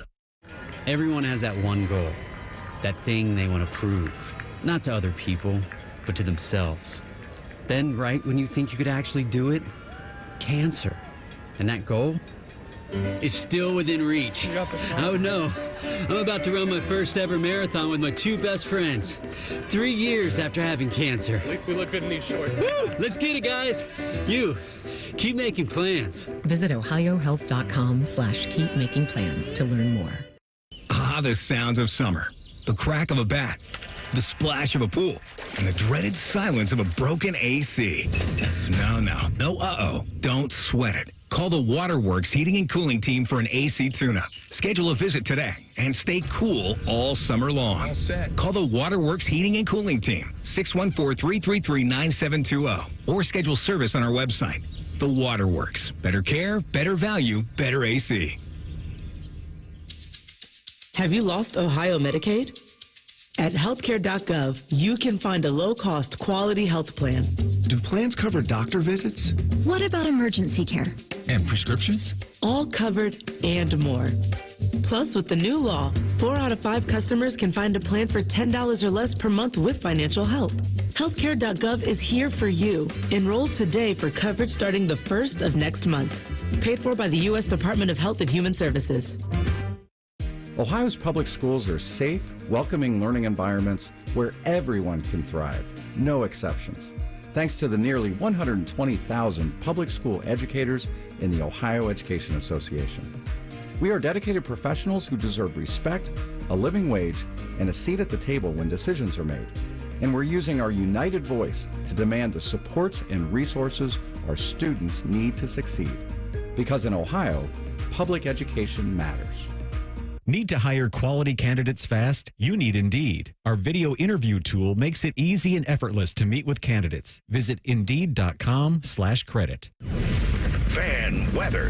From the Logan AC and Heat Services Weather Center. It's going to be a cool morning out there. Clear skies with temperatures in the 40s and 50s. Will warm up to around 80 by the afternoon. Sunshine continuing throughout the day. Temperatures back into the 50s overnight with mid-80s expected for Friday as sunshine continues. Quiet weather into the weekend, but the heat returns. Temperatures pushing back into the 90s by Saturday. I'm 10 Weather Impact meteorologist Michael Behrens of your latest forecast on 97.1 The Fan.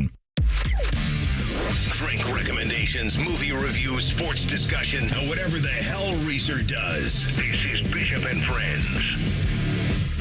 We'll be talking about it a little bit throughout the day. Friday night means high school football in Ohio, and the Fan Game of the Week kicks off tomorrow, 7 o'clock. Harvest Prep at Pick Central. After the game, it's the Byers Dublin Subaru Overtime Show with Ryan Baker and Lee Cochran. High school football is back on the Fan, and it is back. Great way to start it. Let's do a little higher, lower. Hit it, Reese. Bishop and Friends present Higher or Lower. Sponsored by The Waterworks. Trust the pros at The Waterworks for all your plumbing, drain, heating, and cooling needs. Visit thewaterworks.com today to get started. Higher or lower for today comes to us from Dalton Wasserman of Pro Football Focus, and it focuses on the 70 starting quarterbacks in Power 5 football, if I did that math right. He ranked all of them. Okay. Let's go. I don't know how many we're going to be able to get to. Yeah. We can do all 70. You know, we'd have to bump Paul Finebaum. And Rothwood and Ice. Just go all the way to Man and Bone. That's fine. AR's back, but, you know, he can take the day off again. He'd love that. Yeah, get back out there. Can you imagine going higher on, like, whoever number 65 is? Like, no, he should be in the 50s for sure. Just like having, like, an old school first take argument about it, like, really passionate about. So at 70, Mike Wright, Northwestern. Can't go any lower than 70. The higher or lower there. We'll scroll all the way up to number 1. Again, you can't go any higher than number 1. But they've got Carson Beck, quarterback at Georgia, number 1. Dylan Gabriel of Oregon, number 2. Shedeur Sanders from Colorado at 3. Higher or lower for any of those players there?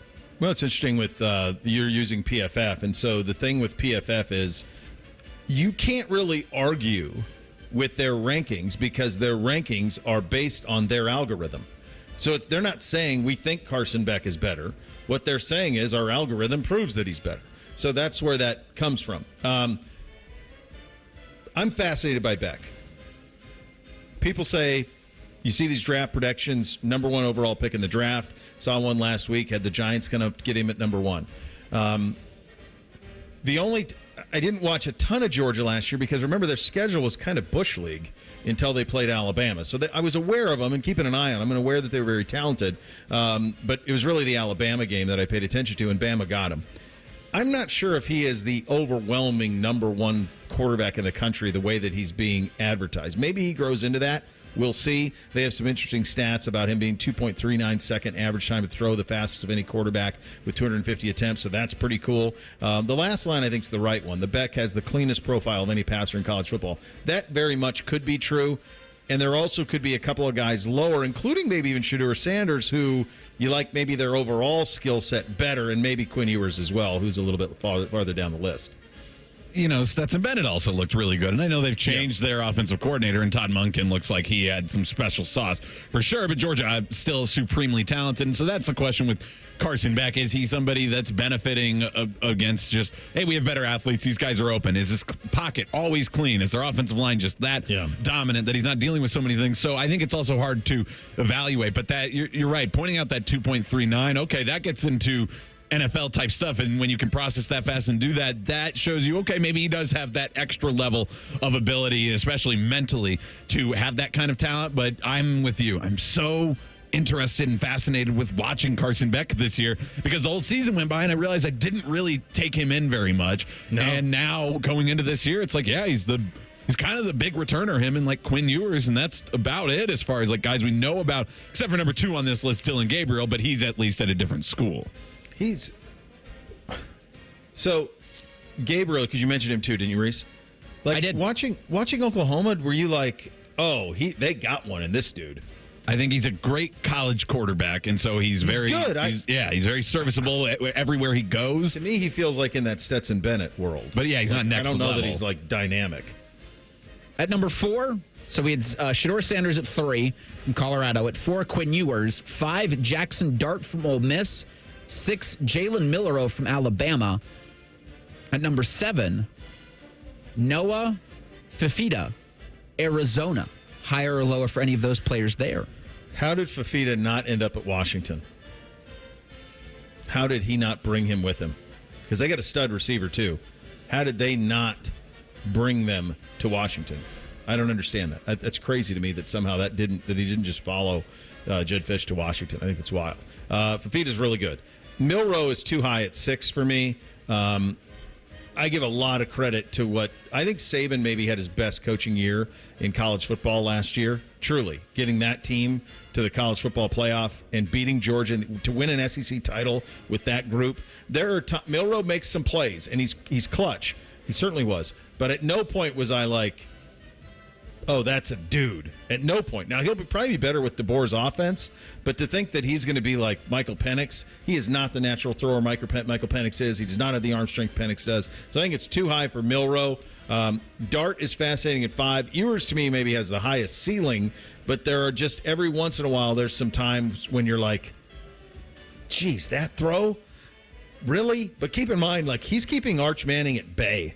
Like, it's not even like Arch Manning had a shot. So that tells you how impressive Quinn Ewers is, not just on the field last year at Texas, but also behind closed doors.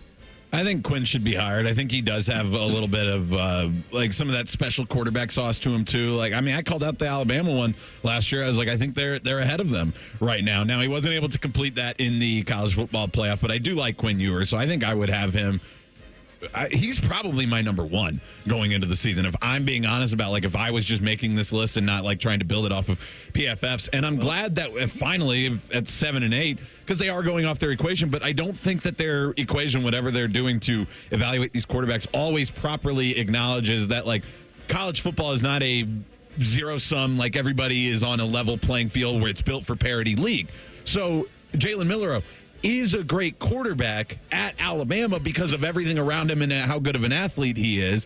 But I don't know if he's elevating every single team he's on, which is something that a great quarterback does because it's such an important position. So Jalen Milroe definitely lower, and then I think Quinn Ewers I would have higher. So we'll scroll a little bit down this list. Drew Aller comes in at 13. And then you've got Cam Rising at 18. Graham Mertz of Florida at 21. You've got to go all the way to 27 before you get to 1, Will Howard for Ohio State. Higher or lower for Howard there? To be determined. To be determined. I mean, he's got to go do it. I think what's interesting is they were in on Riley Leonard, who's ahead of him on this list. From what I understand, they had really no interest in Cam Ward, who's 14 on this list. So I think that part will be interesting. What they write about Will Howard is the real truth, though, in terms of the most pressure of anybody on this list. Like, I think it's really smart, not only just from a talent and skill set and the match and all of that stuff, but also like to take like a kid who's kind of like a grown man, because it's going to take a grown man to kind of handle all that comes with quarterbacking Ohio State this year. So I don't know how you could rate Howard higher or lower because we've never seen him play in this type of an operation. There's one in this list that I'm like I feel like Will Howard's better than Graham Mertz, who's up at 21. Sure. That seems like but again, it's just PFF going with their numbers. So there's numbers on Graham Mertz, but what I saw out of him at Wisconsin, I did not watch him much last year at Florida, but it's just hard for me to see that guy has turned it around. I know Florida didn't have the greatest of seasons last year. So, yeah, Will Howard can just be a climber on this list. It makes sense that he's here. Like, don't look at it as Ohio State Buckeyes. This is Will Howard, Kansas State Wildcats. Correct. Being ranked. Yep, that's it. All right, good stuff on that. Finebaum up next. Bishop and Friends right here in The Fan. 1, 2, 3. Here in The Fan is always football o'clock. Proud to be your home of the Buckeyes, Browns, and all the NFL games you can handle. The Fan. Nothing makes being outdoors better than having the right gear and the right crew. So here's an idea. Let Mountain Dew supply the gear and you bring the friends. Because when you buy specially marked multi-packs of Mountain Dew, you can collect points and earn epic limited edition outdoor gear. We're talking everything from custom Mountain Dew camp chairs and backpack coolers to exclusive Mountain Dew tents, fishing boats, and more. So buy Dew, collect points, get gear, and get outside with Mountain Dew outdoor gear. Open to legal U.S. residents 18+, subject to program terms at dewoutdoors.com and 12/31/24, void or prohibited. It's Toyota's national sales event with more all-wheel drive choices than anyone else, including Toyota's lineup of go-anywhere, do-anything trucks, like the powerful new Tundra. Now through September 3rd, you can get a new Tundra with low-rate financing, special leases, or customer cash up to $2,000, depending on model. And the 2024 Tacoma is now arriving at your Toyota dealer with dominating power, legendary capability, and captivating style. Get details at Toyota.com. Toyota, let's go places. Hey, it's Bobby Carpenter. You've heard their name on the radio. You've seen them on TV and possibly have heard about them from a family member or friend. One question always arises. What makes Newman Roofing different from the thousands of other roofing companies out there? Well, the answer is simple. It's a company built around family. With 3 generations of family in the roofing industry, the Newman family has built a reputation on honesty, transparency, and consistency. Family members holding key positions from the office sales to production teams, they strive every day to ensure each customer receives excellent experience and a quality product. And I should know they did my roof and their family did a great job. The Newman family drive to take care of their customers radiates throughout their team. Each team member takes pride in the work that they do. As the Newmans say, when your name is on it, it just means more. If you're in need of a roof repair or replacement, call the company that is built around family. Newman Roofing, 614-NEW-ROOF or newmanroofing.com. We don't talk politics on The Fan. It's divisive, fear-stoking, and negative. That's what our social media is for. Or your crazy uncle's house, or the grocery store, or you get my point. The Fan, Ohio's politics-free destination. Bob's Discount Furniture is coming to Polaris, and Bob's Discount Furniture wants you to win big this football season. It's easy. Get online and go to 971thefan.com to register to win a $1,000 gift card to Bob's Discount Furniture, so you can watch your favorite football team sitting in your new Bob's recliner or couch this season. Wow. That's $1,000 from Bob's Discount Furniture. All you have to do is register to win on the Fans Contest page at 971thefan.com. Hurry, contest ends Wednesday, August 28th. See complete contest details online at 971thefan.com. One thing about us parents, we think we know what's in, but we're usually way off. That's why I take my kids to Great Clips for back-to-school haircuts. From fresh fades to beachy waves, they can use the online lookbook to find the cuts they want at prices I can't resist. Plus, with convenient online check-in, we save tons of time, too. I may never know what's cool again, but hey, with back-to-school haircuts at Great Clips, I don't have to. Download the app today. Great Clips. It's gonna be great. Get Eco. ECO. Hey, Aaron. Hey, Jerry. You seem pretty happy this morning. I invented a song. You know songwriters have an actual word for inventing a song. Everything we want people to know about Eco. Ready? Can't wait. Get Eco. G-E-T-E-C-O. Get Eco. They can really go. Get Eco. For your Cinco. Fix and a Blinko. You'll think, oh, hooray. Get Eco. G-E-T-E-C-O. Get Eco. You'll be cool like snow. Get Eco.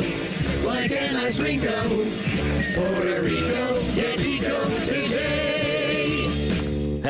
What do you think? You know we don't serve Puerto Rico, right? I do know that. I mean, the drive alone from Ohio is like, geez. Way too far. But you ran out of rhymes for Eco? You gotta admit, the rest is pretty catchy. Oh, it's earworming already. Get Eco. ECO. As is that thing. Bishop and Friends is sponsored by Awaken 180 Weight Loss. Fast, sustainable weight loss without medications. The solution for weight loss. Awaken 180 Weight Loss. The final season of Yellowstone might just be Bo's dad live on YouTube. What's the difference anyway? This is Bishop and Friends.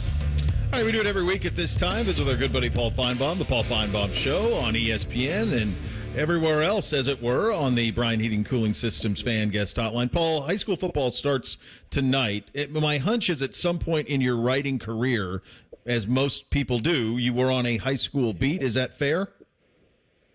It's 100% fair, Bo. Yeah, my first couple of years, I did cover high school football, and on nights like tonight, in some ways, I wish I was still in that press box covering the game. There's something pretty magical about it. It is. I was thinking, we were talking earlier about it, and I'm kind of to the point where I've settled on it might be the last thing that some of these small towns kind of all do together. Like Friday Night Lights feels kind of similar now as it did 20, 30, 40 years ago. Is there a venue that stands out to you among your favorites that you covered way back? Well, I primarily covered high school football in Louisiana and then in Alabama. In Alabama, they're both serious, but unfortunately, toward the end of it, it almost felt like college football.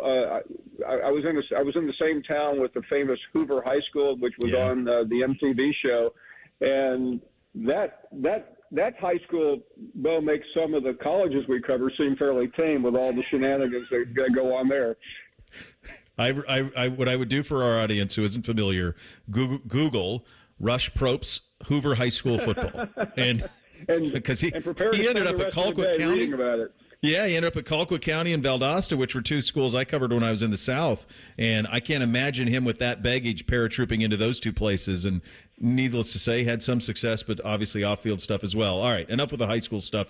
Let's get to the serious stuff. This is week 0 in college football. I made the case earlier in this week here on the program that, to me, this feels like what this will inevitably be is week 1, that the college football schedule will move back, and this will be where we start the college football season. We'll be with week 1 now. Does that seem like something that hits home for you as college football tries to find a way to divorce itself from the NFL competitiveness from a television standpoint once we get into December and January? Bo, we're going to be there very quickly. And listen, the two of us are advocates for the game, and we're wasting time because, I feel it probably more closely than a lot of folks because I'm on these morning shows on ESPN, and you're vying with the NFL the entire year. But right now you have a chance to promote college football, and within 2 weeks from today we won't be able to do that as easily because the NFL will have started, and I don't need to tell you because you live in a state with a lot of NFL clubs. So the games this week are terrible. There's not much interest. I think a lot of people are just kind of yawning. That's going to change. It's complicated primarily because of the back end. I mean, we're ending on January 20th this year, but it's inevitable, and I think we have to do it. I do too. I think you got to find a way to get yourself out of that NFL competitiveness as much as you can, because as popular as this sport is, it does get swallowed up by the NFL. In terms of, we're here building towards this Buckeye season, and when I'm out of market, one of the things I get when I go on a radio show out of market is, well, how do they define success for Ohio State? Like, how's it defined there? And I know it's a popular topic because it's Ohio State, it's Georgia, it's Oregon, it's DeBoer at Alabama. We're doing the biggest stories of the year, and you've been all over this stuff. From your perspective, how would you define success for Ryan Day at Ohio State this year? Well, it comes up every day on the national shows because Ryan Day and Ohio State are now in that same conversation with Alabama after Saban, the 12-team playoff, and Georgia. So to me, it's very easy to define. Beat Michigan, I think that's probably the most important thing, and then make a serious run in the playoffs. If that happens, I think the Ryan Day story goes away very quickly. If it doesn't, then the Stephen A. Smiths of the world who drive by college football once a week will gravitate and continue to lock into that story. That's it, exactly. I think they can. I think a loss in a national semifinal or final to a Georgia or an Oregon or a Texas is one that I think people around here could handle, but it has to start with beating Michigan. If that doesn't happen, then you got to go win the national title. I think those two things can be the same, whereas you lose to Michigan but win the national title. That might be something people could deal with around here. Is there a team outside the top 10? I had an emailer ask me this earlier in the show. Is there a team outside the top 10 that you like more than other people do? And conversely, is there a team inside the the top 10 that you don't like as much as others do? Well, I don't like Florida State at all. I think, whether they end up in the playoffs or not, because the ACC, they're not really part of the conversation this year. I think Tennessee is a team that could.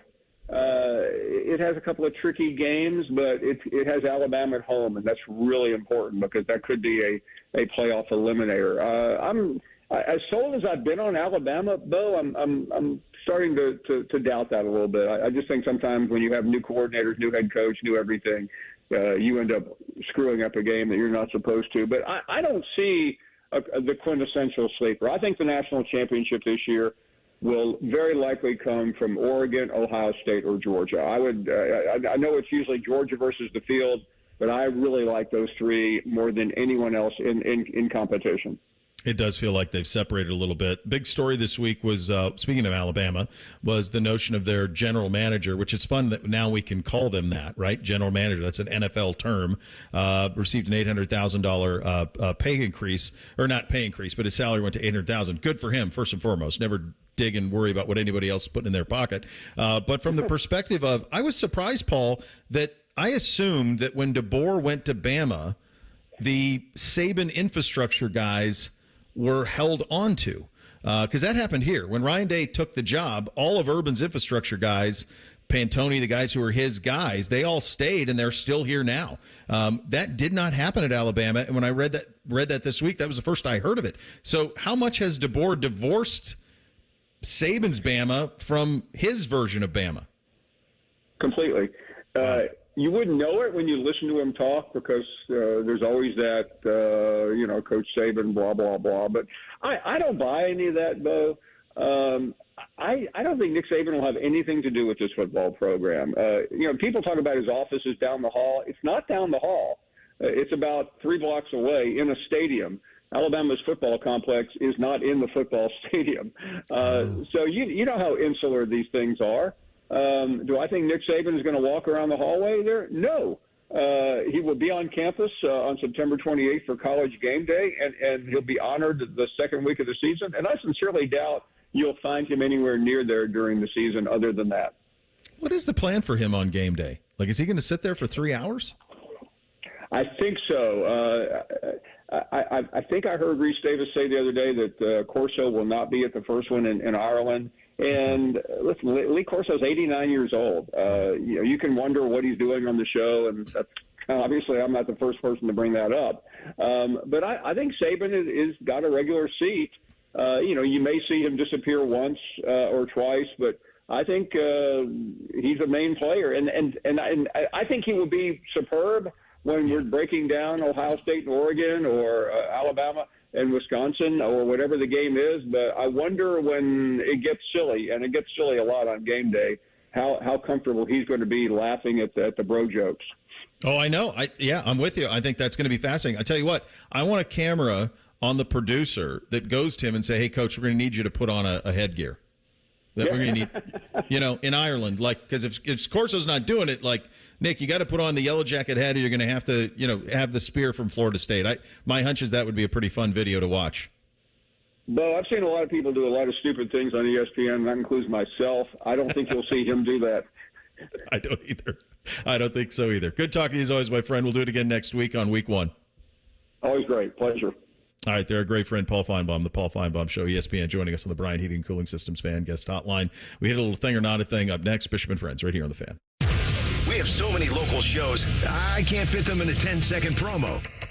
So let's just say we're live and local all damn day. The Fan. Men, you already know that as we age, low testosterone can cause many issues, including decreased energy, bad sleep, a lower sex drive, and more. And if you're like most men, getting treated for low T can truly change your life. But it's also important where you get treated, because your health matters, and a quality medical practice that has true expertise in men's sexual health can help you get the best outcome. This is Jeff for Tri-State Men's Health, the leader in treating low T and other men's sexual health issues in the area. area. And if you're feeling like I just described and haven't yet sought treatment, or if you're not satisfied with the treatment you're currently receiving, I'd invite you to call us. At Tri-State Men's Health, our expertise is men's sexual health. It's all we do. We've successfully treated thousands of men for low T, and we offer a true 5-star experience that is like no other. If you're like most men, you'll be astounded at our service and at the results of our treatments. So make an appointment today. Your initial visit is only $99 and includes blood work and a medical consult. And if you start on testosterone the day of your appointment, your visit is free. Call 800-900-9654 or go to tristatemenshealth.com.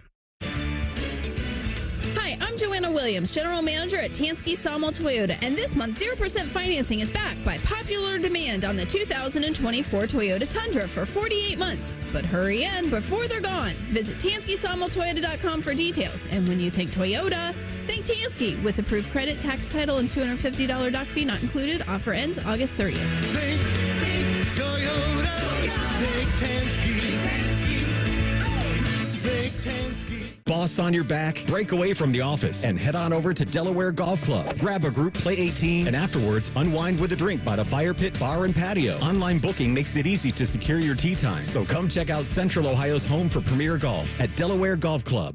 Wendy's new Saucy Nugs come in 7 saucy flavors. Yep, you can literally hear your taste buds going. Taste bud sounds may vary. For a whole new way to nug, gotta be Wendy's. Open till midnight or later. At participating U.S. Wendy's, hours may vary by location. Common Man and T-Bone. I always do Wild Card Wednesday. I'll be 80, but I'll be here going. Listen, you don't have to wait till you're 80 to start doing that. Common Man and T-Bone. Sponsored by the Hinderer Motor Company. Weekdays 3 to 6 on the Fan. At Baths R Us, we're terrible roofers. We stink at installing siding. And don't ever call us for your kitchen remodel. But if you want a stunning, beautiful bathroom makeover in just 2 or 3 days, now that's when you want to call us. See, unlike most contractors these days, we offer only one service, bathroom remodeling. We don't spread ourselves thin by doing roofing or siding and a bunch of other stuff. Nope. At Baths R Us, we dedicate every company resource into mastering the craft of bath transformations. It's why we're the Midwest's biggest 5-star family-owned bathroom company. And it's why we have the happiest customers. Just check out our Google reviews. Baths R Us. We're terrible roofers, but we're awesome bathroom remodelers. Right now, get $1,500 off a shower or tub replacement or $3,000 off a full bathroom remodel. Plus, low to no monthly payments. Call 380-225-BATH to schedule your free estimate or go to bathsrus.com. Baths R Us, where dreams soak in. At Kroger Pharmacy, CARE is making it easy to get vaccinated. CARE is helping you stay protected from flu, COVID, and RSV. Seasonal vaccines are available 7 days a week with evening hours. CARE is giving you a shot at staying healthy this season. Walk in whenever is best and get multiple vaccines in one visit at your local Kroger pharmacy. So come and get the protection you need while protecting those around you. Kroger Health, a world of care is in store. Visit Kroger.com/vaccines for more. Restrictions and exclusions apply. See site for details. Hey, it's Anthony here from my friends at Germain Honda of Dublin. Rich is rolling out all of his new Hondas at 2.9% up to 60 months. Just not including the Civic Si and Civic Type R, but all the other awesome new Hondas, 2.9%. You love certified? He has the dream deal. 0.99% APR for 36 months on the 23s and 24s, Civics, HRVs, CRVs, pilots, and passports. When you think Honda, you have to visit Germain Honda of Dublin, Sawmill Road, just south of 270. The Fan Guest Hotline is sponsored by Federal Elite Heating and Cooling and Bryant, doing whatever it takes to keep you and your home comfortable. The Fan. Distilled sports discussion served in light beer quantities. You're listening to Bishop and Friends. All right, time a little thing or not a thing. Hit it, fellas. Thing or not a thing. Sponsored by Apex Plumbing Pros. Well, we got our answer, at least for the SEC. This from ESPN. The SEC has announced its set of tiebreakers for the 2024 football season with the addition of Oklahoma and Texas and the elimination of divisions in the newly expanded 16-team league. In the event of a tie between teams competing for a spot in the SEC championship game, the following procedures will be used in descending order until the tie is broken. head-to-head competition between the tied teams, record versus all common conference opponents among the tied teams, record against highest best-placed common opponent in the conference standings, and proceeding through the standings among the tied teams. That one's, you'd have to break down each individual part of that one. Cumulative conference winning percentage of all conference opponents among the tied teams.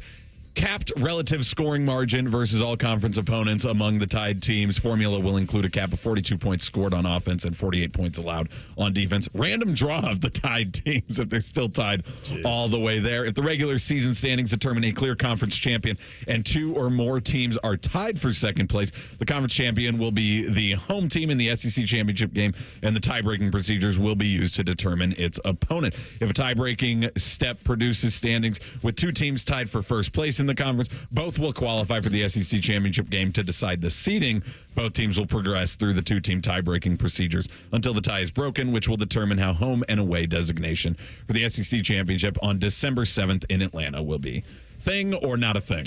I'm going to say not a thing, because this is kind of what you would expect to do here. I mean, the way that you went through, I think it would have been a thing if, like, item A, or the first item was the 2 coaches get in their cars and drive to Colquitt County, Georgia, and then flip a coin at a Waffle House. Now we're talking. Now I'm into it. Let's do that. But, like, this all feels very normal of what a tiebreaker system would be. And my hunch is they very rarely, if ever, go past B. The second one, I think you're going to get it pretty quickly. We did this where we went through like all the SEC where the tiebreakers would be. There aren't that many instances where it happens. Usually you get it sorted out. It would be something if they put like higher ranked CFP team in there. Yeah, but it's pretty standard. I would love it if they put like if there was a tiebreaker, say 3 teams. They put 3 balls into one of the bingo things. It popped out random. That's who you're playing. There you go. Like, who can you be mad at? Yeah. How about nobody? How about the SEC delivers to their television partners even greater? First tiebreaker. Team with highest average ratings for their SEC games this year. I mean, that's how you're choosing the playoff. So you want to make it closer to what it actually is when picking, or the desires of network executives, because they're paying the big money. Maybe let them choose. Yeah. Former Ohio University quarterback and current CFL gunslinger Nathan Rourke recently signed a deal with the BC Lions that is the richest in Canadian Football League's history. After being cut by the Falcons on August 11th, Rourke signed a deal with the BC Lions for the rest of this CFL season and the next 2 seasons. In addition to a partial salary for finishing 2024, Rourke's going to get $749,000 in 2025 and $809,000 in 2026. Those are in Canadian dollars. For what it's worth. Over the weekend, he returned to BC after being cut by the Falcons, and his first game back to the CFL was the largest television audience so far this season, with 750,000 average viewers. Wasn't great for Rourke, going 8 of 25, 126 yards, 2 interceptions. They lost to Winnipeg at 20-11. Thing or not a thing? Can you give me the nickname for the Winnipeg CFL team, Reese? The Blue Bombers. Good job out of you. So is he... I guess I'm going to lean on you here. Is he a CFL star? Yeah, he was in 2022 it was not like the most valuable player, but it was favorite player. Okay. So here's the thing here. There was a University of Montana quarterback that was this too. His name was Dave Dickinson, and he won the 1AA Player of the Year, the Peyton Award, when they won the national championship in 94, 95, something like that. Played a long career with the Calgary Stampeders, played a little bit with the BC Lions, and then ended up with the Chargers after a very storied kind of CFL career. Did not land. I mean, he was there as a backup, I think, for a year or two, and then goes back to the CFL, and he's still there coaching. So, like, these numbers, this is what you can do. And this is kind of the only other place. What Rourke is doing in college football happens in basketball all the time. You can make a great living in China or in Europe or all over the place playing basketball around the globe. This is the only other place that you can play football around the globe and make a true living is in Canada. And if you're a really good quarterback, that's a nice lifestyle that you can have. Yeah, I mean, I think the CFL is probably the second best football league in the world, right? I mean, behind the SEC and the Big Ten, yeah. So, okay, you've got the NFL, SEC, Big Ten, then CFL. Yeah. Fair enough. Reeser, did you include gunslinger, or was that in the actual verbiage when you read the story about this contract? Oh, no, I included it. When you go 8 of 25 for 2 interceptions, baby, you're gunslinging. No, this is great for him, and I think sometimes, like, we also get blind to the fact of seeing all the huge contracts in football football and basketball and everything. But then when you break it down, it's like, this is what, a 26, 27-year-old kid making $600,000 for a couple of years, just a few years out of college. Yeah, that's awesome. If you can make it in the CFL, go do it. It's probably a better life, especially if you can get into like a starting point. And if you like Canada and can deal with that, it's probably better than bouncing around practice squads and going to a different NFL city every year. Yeah, he's that's in awesome. Vancouver. He's not in Winnipeg or Saskatoon.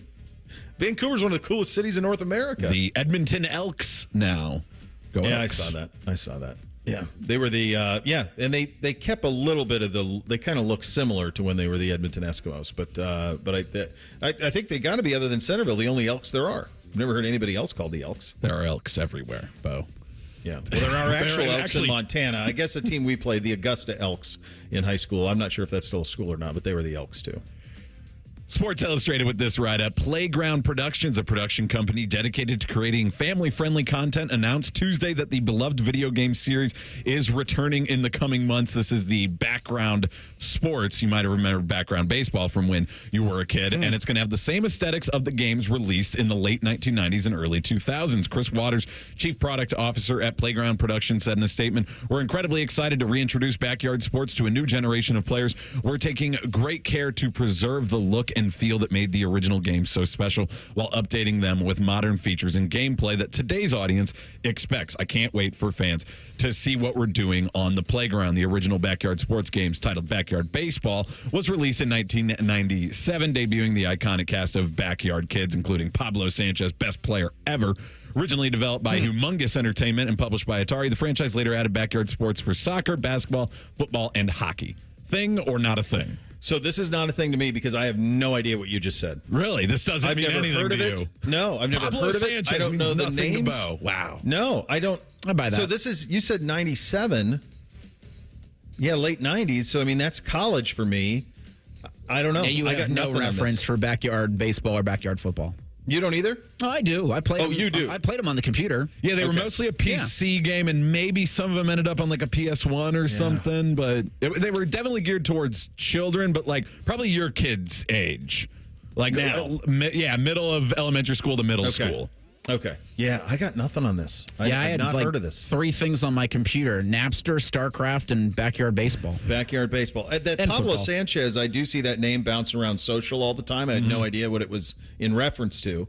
So I guess that makes sense of that. But I had no point of reference on this. Here's my hunch in terms of like the popularity of it. It'll be kind of like Nintendo does a thing now on GameDay where you can download, like you can play like Super Tecmo Bowl. And so, like the one I played as a kid, and so you play it and you get into it and you're like, God, Super Tecmo Bowl is awesome. And then you play for 10 minutes and like, yeah, but Madden's a lot better. Like it's just like you can only it's 4 play or 8 plays or whatever. Like it's just, so I think that's probably what will happen here is like there will be a nostalgia thing that happens right away, and then it'll be like, yeah, but the games are a lot better now. Just like movies and TV shows, there are some that are timeless. There are still great old video games, but some of them aren't. The new stuff is better. No. And I bet too that they probably came up with this idea because of how successful NCAA football has been, and they're like, wait, the pro athletes now grew up with these games, and if we market it to them, they're going to want to be in the games, and then we can sell even more because, hey, look, Justin Jefferson is in backyard football. I think that's probably their plan. Yeah, I'm sure they're hoping for that. The difference is the college football game's awesome, and it's got brand new gameplay, like it's stunningly good. We'll hit 2-a-days in the AFC East, put a ribbon on it with the Jets and the Dolphins up next. Bishop and Friends right here on The Fan. News, opinions, and insight, all before breakfast. Rise and shine with Morning Juice. Weekdays starting at 6. The Fan, Ohio's sports destination. Tire Discounters announces our latest breakthrough, TD Chat BS. This software allows us to detect untruths, deceptions, and even outright lies. Let's listen in as we call a local car dealer. Hi, I drive your model of auto or truck. I need servicing. Oh, that's great. You should always call the dealer for service to make sure your warranty stays intact. Untruth. Excuse me? I can attend at Tire Discounters for all services, even for all manufacturers' scheduled maintenance. Warranty not affected. But it's only us dealers who really know our own models. Deception. Tire Discounters ASE technicians are certified experts for all makes and models. Okay, maybe. How many dollars do you charge me for? As few as Tire Discounters? We are not that much more. Outright lie. Ending call now. Bye. Adios. Aloha. Hasta la pasta. Don't miss our Savor the Summer sale, now till Labor Day. It's the summer sell down at Performance. Get up to $16,000 off MSRP on new 24 Jeep Wranglers and Grand Cherokees during the Make This the Summer of Jeep event. Performance Chrysler Jeep Dodge Ram, Georgesville and Delaware. Not valid on previous sales. Cannot combine offers. Must take delivery from dealer stock 8/20 to 8/31/24. Hey, it's Bobby. When it comes to tackling a project as important as your roof, you want a company that cares about the product and experience they're going to deliver. At Newman Roofing, you're more than just a number. They believe in 100% customer satisfaction. And for your roofing needs, give them a call at 614-NEW-ROOF or newmanroofing.com. The delicious ice-cold taste of Dr. Pepper has a lasting effect on people. Lindsay from Sacramento said, Pro tip, 40 degrees is the perfect temperature for an ice-cold Dr. Pepper. why is 40 degrees the perfect temperature for Dr. Pepper? We brought in Sue from Duluth, Minnesota to tell us. Oh, yeah, I know a thing or two about cold. Oh, that right there is the perfect kind of ice cold for Dr. Pepper. I'd share that with my friend Nancy. She likes Dr. Pepper, too, you know. My coldest... All right, that'll be all, Sue. Having a perfect temperature for your Dr. Pepper? It's a pepper thing. Inspired by real fan posts. Are you ready to build your company's dream team? Just like in sports, finding skilled players is essential for success. With Robert Half's winning combination of specialized recruiting professionals and award-winning AI, we'll help you find the MVPs and key role players who will have you hanging banners in the rafters. Because in business, it's all about having the experienced team on your side. At Robert Half, we know talent. Visit roberthalf.com today. Need assistance with door and window projects? The Home Depot can help. From inspiration and materials to ordering and installation, our free Millwork virtual apron service can get you moving and doing. Plus, we speak Spanish too. Our associates can help you tackle complex jobs without you leaving the job site, saving you time and money. Call us at 1-833-HD-APRON or visit homedepot.com/MVA. The Home Depot, how doers get more done.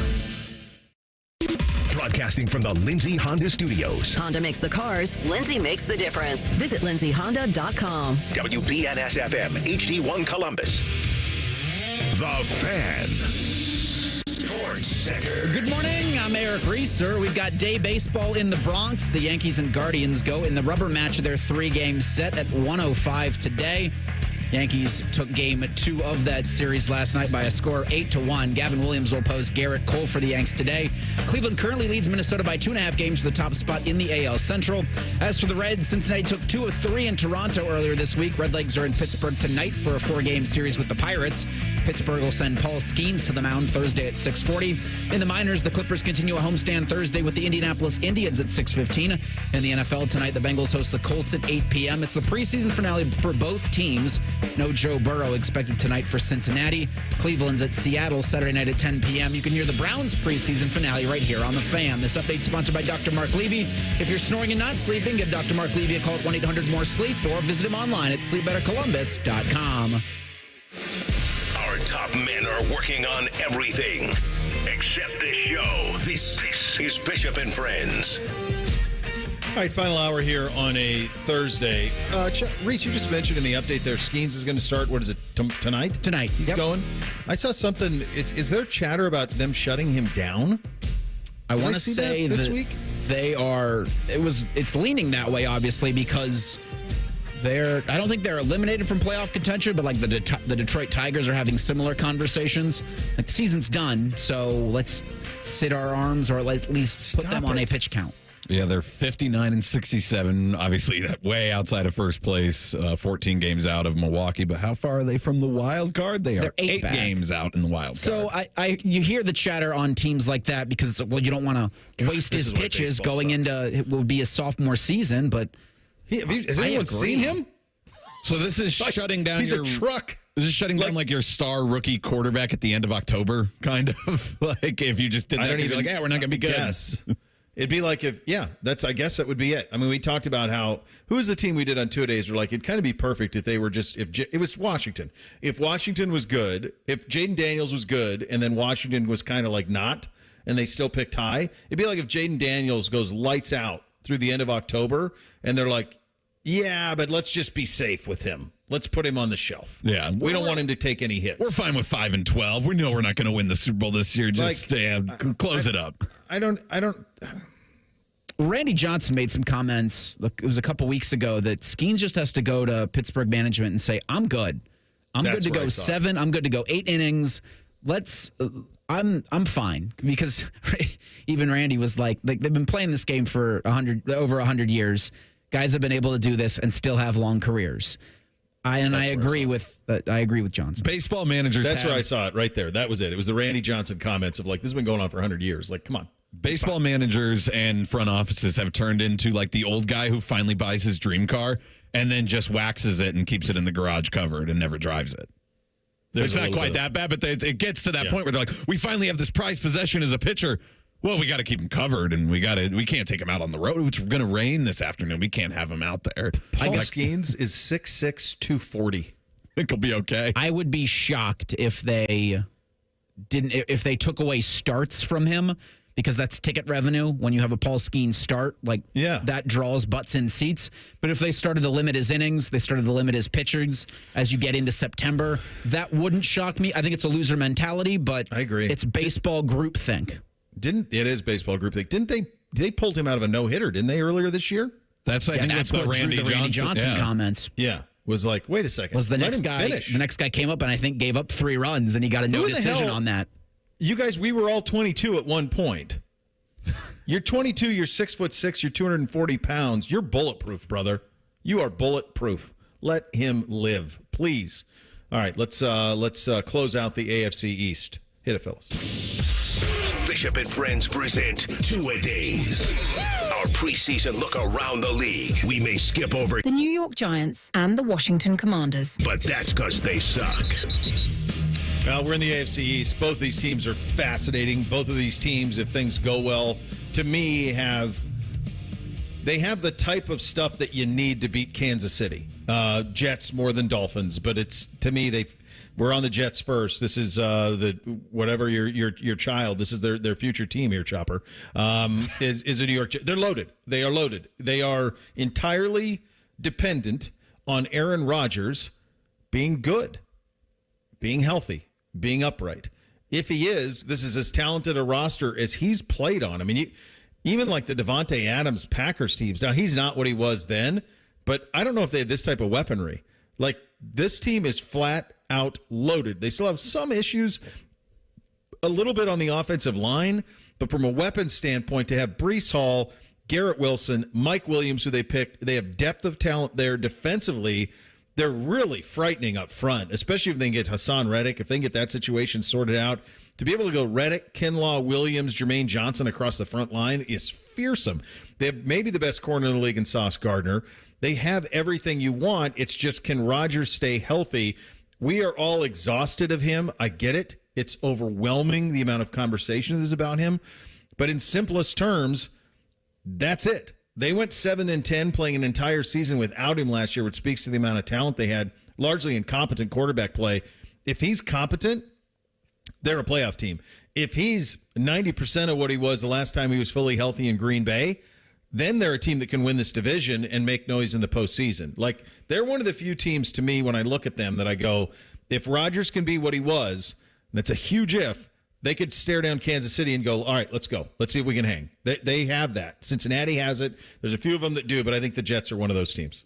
Yeah, I think the really unfortunate thing is that injury to Aaron Rodgers came last year when I think they were just actually a little bit better last year, especially because they haven't figured out the Hassan Reddick thing, so they lost their best pass rusher from last year to the Eagles. Yeah. Now they have Reddick, kind of. I mean, he's technically under contract, but it's not a new contract, and that's something that he says he wants. But rolling this year with Aaron Rodgers, it still kind of continues that. This is the third year of, man, if you really look top to bottom, if they just get their quarterback play figured out, the Jets are a really talented roster. And so hopefully it comes together, at least for J-Lo's sake, this year, because she's pregnant. She has to experience this season sober the entire time, all the way through. So I don't know how that's going to go for her, but I'll just try to support her through it. But you just hope to see, even though I agree with you, yes, Rodgers has been exhausting to cover, but actually if he just gets back to football, that'll kind of get rid of some of it. It won't be all just everything he says. There'll actually be play to break down from him. And I just hope he plays more than 4 plays this year, because he is a really fun quarterback to watch, despite all the weird stuff he says off the field. Trying to see Levi's Stadium. Are they turf or are they grass? Bermuda grass. Bermuda grass. So that's where they open the season. So you're thinking, all right, if he can avoid turf for 1 week, he'll at least have more snaps than he did last year. They're ready to go. the gangrene is as ready to go as they've been. They just need him. And they need him to, I think, ramp up to a Pro Bowl level. Like, they need him to play well the first couple of weeks of the season, because outside of that game against the 49ers, like, the season for them is navigable. Like, a bye week 12. Yeah. And so if they can get him improving week to week, because you don't need Superman Aaron Rodgers week 1. It'd be nice to have that, obviously, a primetime game against the 49ers, but man, this does feel I'm as bullish on them in the AFC East as I am on any of these teams. Rodgers' career is a fascinating one. We forget he sat his first 3 seasons. He did not play until he was 25. Remember what the Packers did to him? They did first to Favre. So he sat for 3 seasons entirely, did not play. Finally played at age 25 in 08. They went 6-10. Can you imagine going 6-10 following the divorce from Favre in your first year, the pressure that was on him? And then it's a rocket ship, 11-5, 10-5, MVP in 2011. He won his last 2 MVPs back-to-back in 20 and 21, where he completed roughly, both the seasons are like mirrors of each other, 70% completions, 4,200 yards. The one year he's 48 touchdowns, 5 picks. The next year he's 37-4. His last full year as a starter at age 39 at the time was in Green Bay. They went 8-9, 36-95 on 65%, 26 touchdowns, 12 picks. If he does that for the Jets this year, they can go. Like, he doesn't have to be 37 touchdowns, 4 picks. 26-12 will do it. That'll get it done. And like Reeser pointed out, with their schedule being navigable, okay, so it's 3rd place, but that's kind of the hidden blessing when your quarterback goes down for the season. Look at the Bengals. They get a 4th place schedule going into this season with a healthy Joe Burrow, and the Jets get a 3rd place schedule with presumably a healthy Aaron Rodgers, and that's a huge advantage. So it stinks to lose your quarterback, but hey, there is a silver lining in the next season usually, and the Jets can take advantage of that the way the Bengals did in year 2 of Burrow. Remember, he didn't finish his rookie year, and then boom, look at what year 2 was. Yeah, you can do that. That's in play. Franchise. Let's hit the categories on the Jets, fellas. All right, your personal franchise Mount Rushmore for the Jets, Reese. I got Joe Namath, Curtis Martin, Darrelle Revis, Nick Mangold.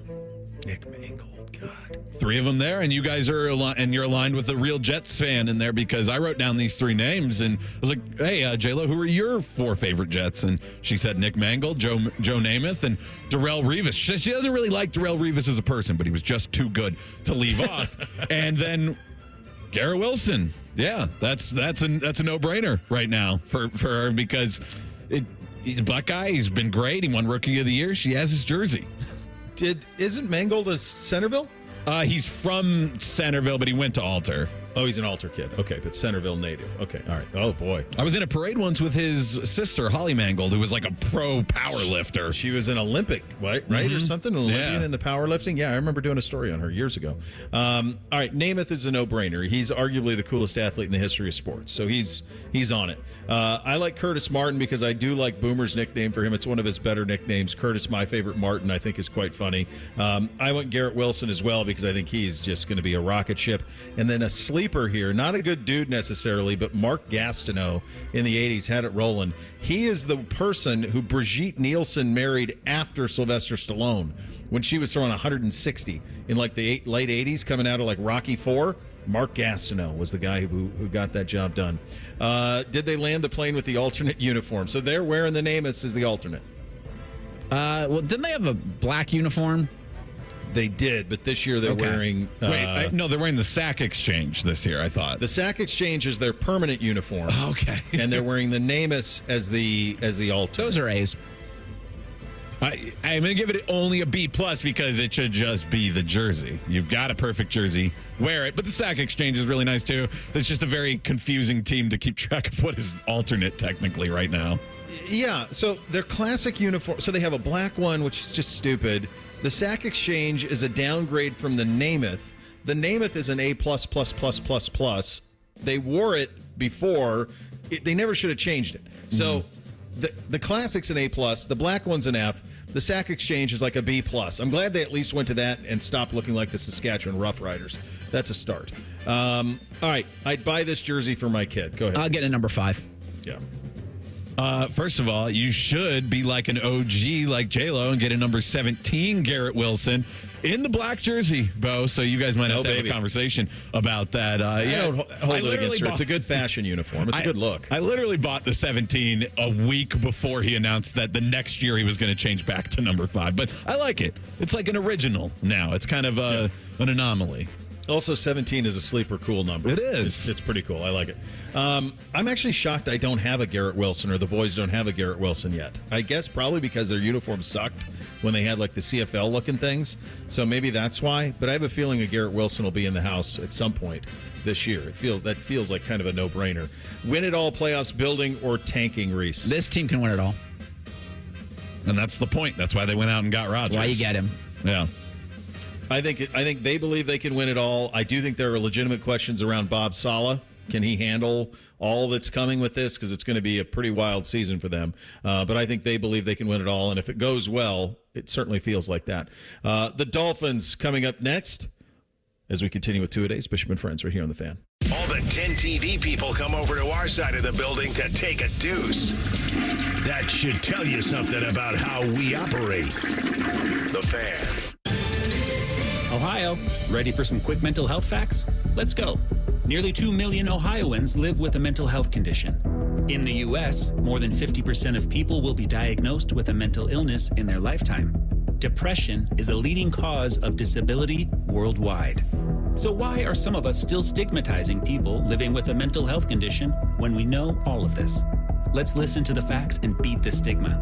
Ohio, challenge what you know about mental health at beatthestigma.org. Are you ready to turn your passion for media into a career? Ohio Media School is the place for you. With hands-on training in radio, television, sports broadcasting, and digital media, you'll gain the skills and experience you need to succeed. Don't wait. Classes are starting soon. Visit beonair.com and take the free assessment to get started. Enroll today and take the first step towards your dream career. Ohio Media School. Your future in media starts here. Visit beonair.com. beonair.com. Enroll now. Right now at the Ram, make this the summer event. Well-qualified lessees get a low-mileage lease on the 2025 Ram 1500 Bighorn Crew Cab, 4x4 for $549 a month for 42 months, with $3,640 due at signing. Tax, title, license extra, no security deposit required. Call 1-877-RAM-5722 for details. Requires dealer contribution and lease through Stellantis Financial. Extra charge for miles over 35,000. Not all customers will qualify. Residency restrictions apply. Take delivery by September 3rd, 2024. Bo Bishop here. High Bank Distillery Co. is the most awarded distillery in America at the 2024 San Francisco World Spirits Competition. Stop by your local liquor store to grab a bottle, or their 2 restaurant locations in Gahanna and Grandview. Dine, drink, distill at High Bank. Care Heating and Cooling. Honest technicians, honest pricing. Call 1-800-COOLING. We don't talk politics on The Fan. We'd rather talk about things that unite us, like the exciting Buckeye season ahead and pizza. How about the rebirth of the Jackets and pizza? Your home of the Buckeyes, Jackets, pizza, and no politics. The Fan. August may seem like the end of summer. It also means the beginning of a lot of things, like back to school, festivals, football. At Buckeye Lake Marina, it means the August savings days are upon us. Get huge discounts on all of the new and used boats that they didn't sell. Every pontoon, tri-toon, sport boats, even fishing boats are ready for you. Save thousands on demo models that have been used all summer to show off amazing features. Some have never even been in the water. Take advantage of the August savings days at Buckeye Lake Marina. Their summer hours continue through the entire month of August. Visit BuckeyeLakeMarina.com for details. Excuse me, waiter. There's a hair in my soup. A long purple hair. I'm so sorry. I'll get the manager. I'm the manager. How can I help? Wait, weren't you the Plum Insurance mascot? What gave it away? My long purple fur? Something like that. What if all insurance companies were like NJM and were known for putting their policyholders first, not gimmicks? Then all those insurance mascots would have to get real jobs. I'll pass on dessert. No jingles or mascots, just great insurance. NJM. Do you have foot pain? Foot pain is not normal regardless of your age or job. Podiatric physicians are the most qualified doctors to care for your feet and can provide important foot care solutions or shoe inserts to better manage foot pain. Ohio Foot and Ankle Medical Association podiatric physicians are located throughout the state and are dedicated to providing the highest quality foot and ankle care. We've been serving the profession and the public for over 100 years. For more information or to find a member of the Ohio Foot and Ankle Medical Association near you, visit ohiofoot.org.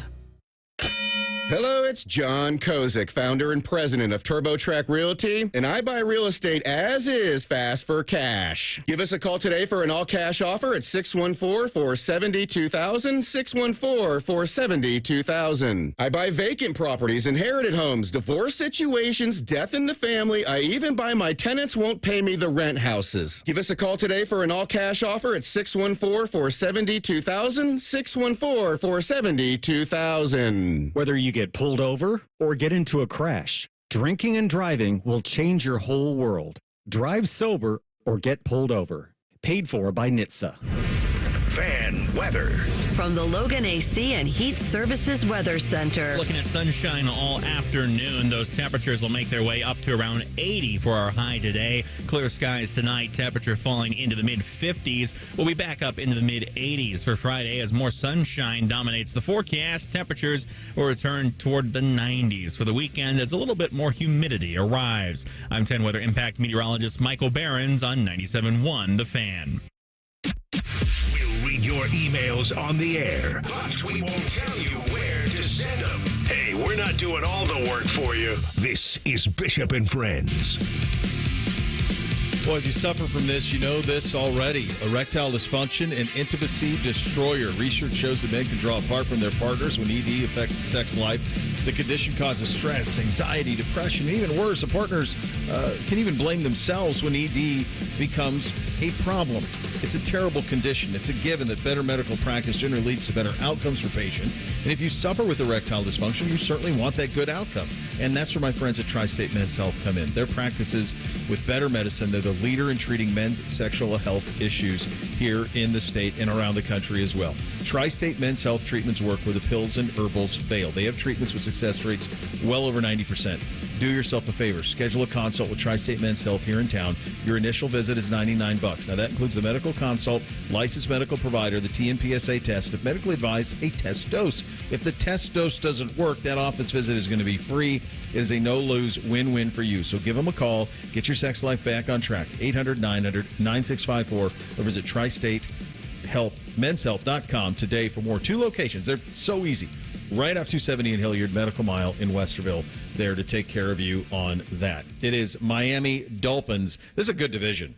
It's a really good division. This is really fun. They just have New England's in it, so which is odd because they're kind of like inverted. If you're a fan of Top Gun, for the longest time it was New England and everybody else, but in this instance it is everybody else in New England, and Miami is one of those everybody else. They went 11-6 last year. They were second in the AFC East. They got drilled by the Chiefs in the wild card in a frigid game at KC that they just were not ready for in any way, shape, or form.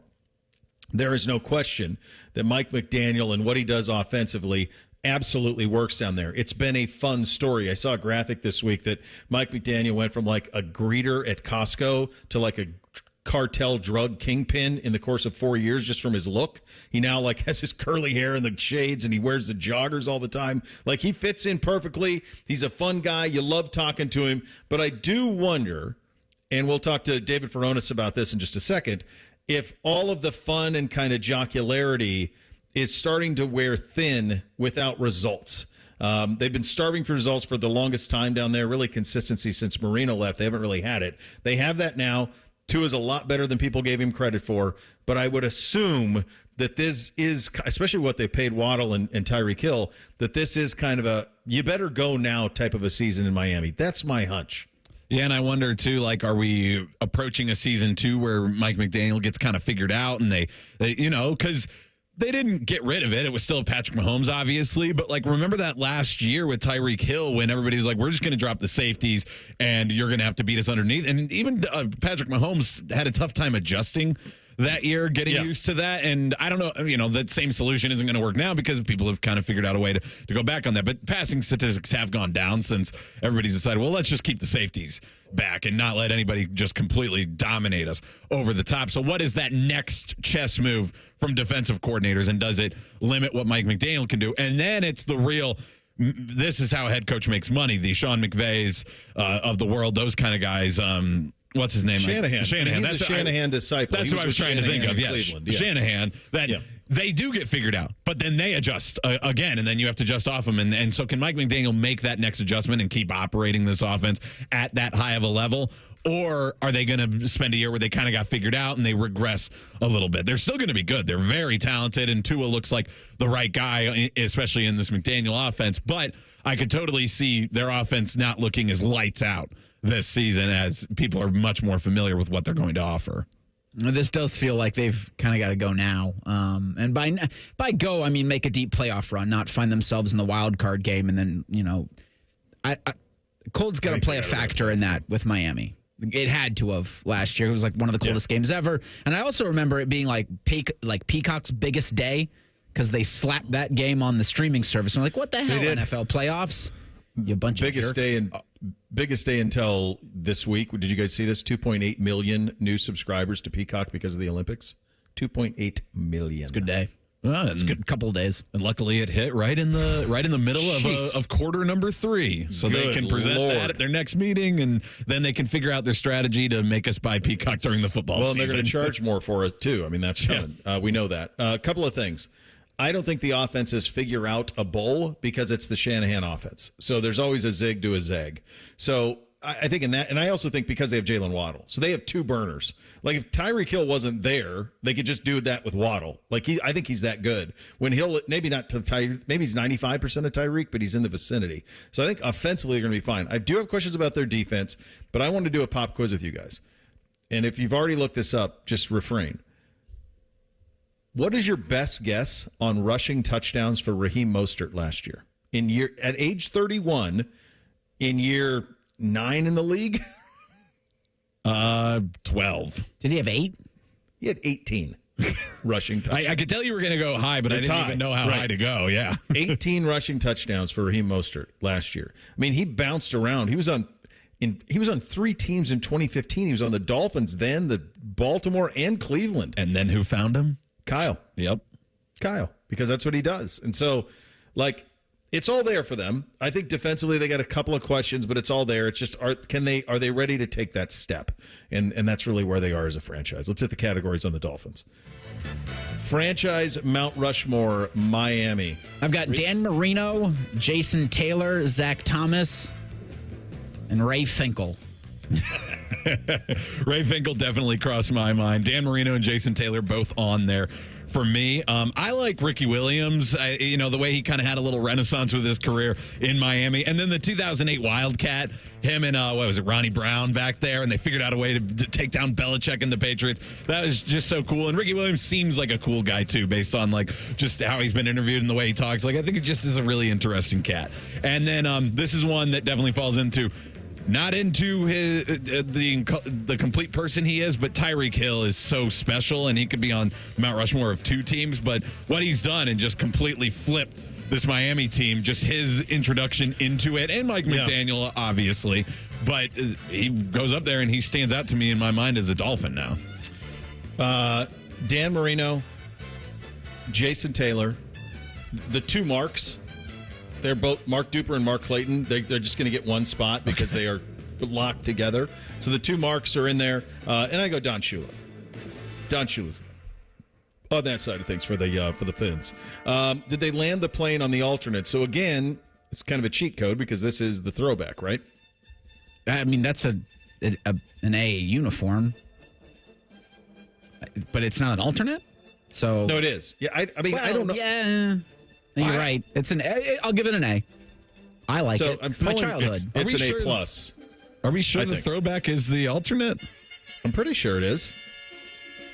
What's the discrepancy? These damn teams, man. I don't know. It's so hard to look up alternate jerseys because when you do, there's a bunch of fan edits at the same time. Yeah, it's not the black one. I think their alternates are the old school ones. Yeah, that's it. The 70s ones. That's what they're saying. Yeah.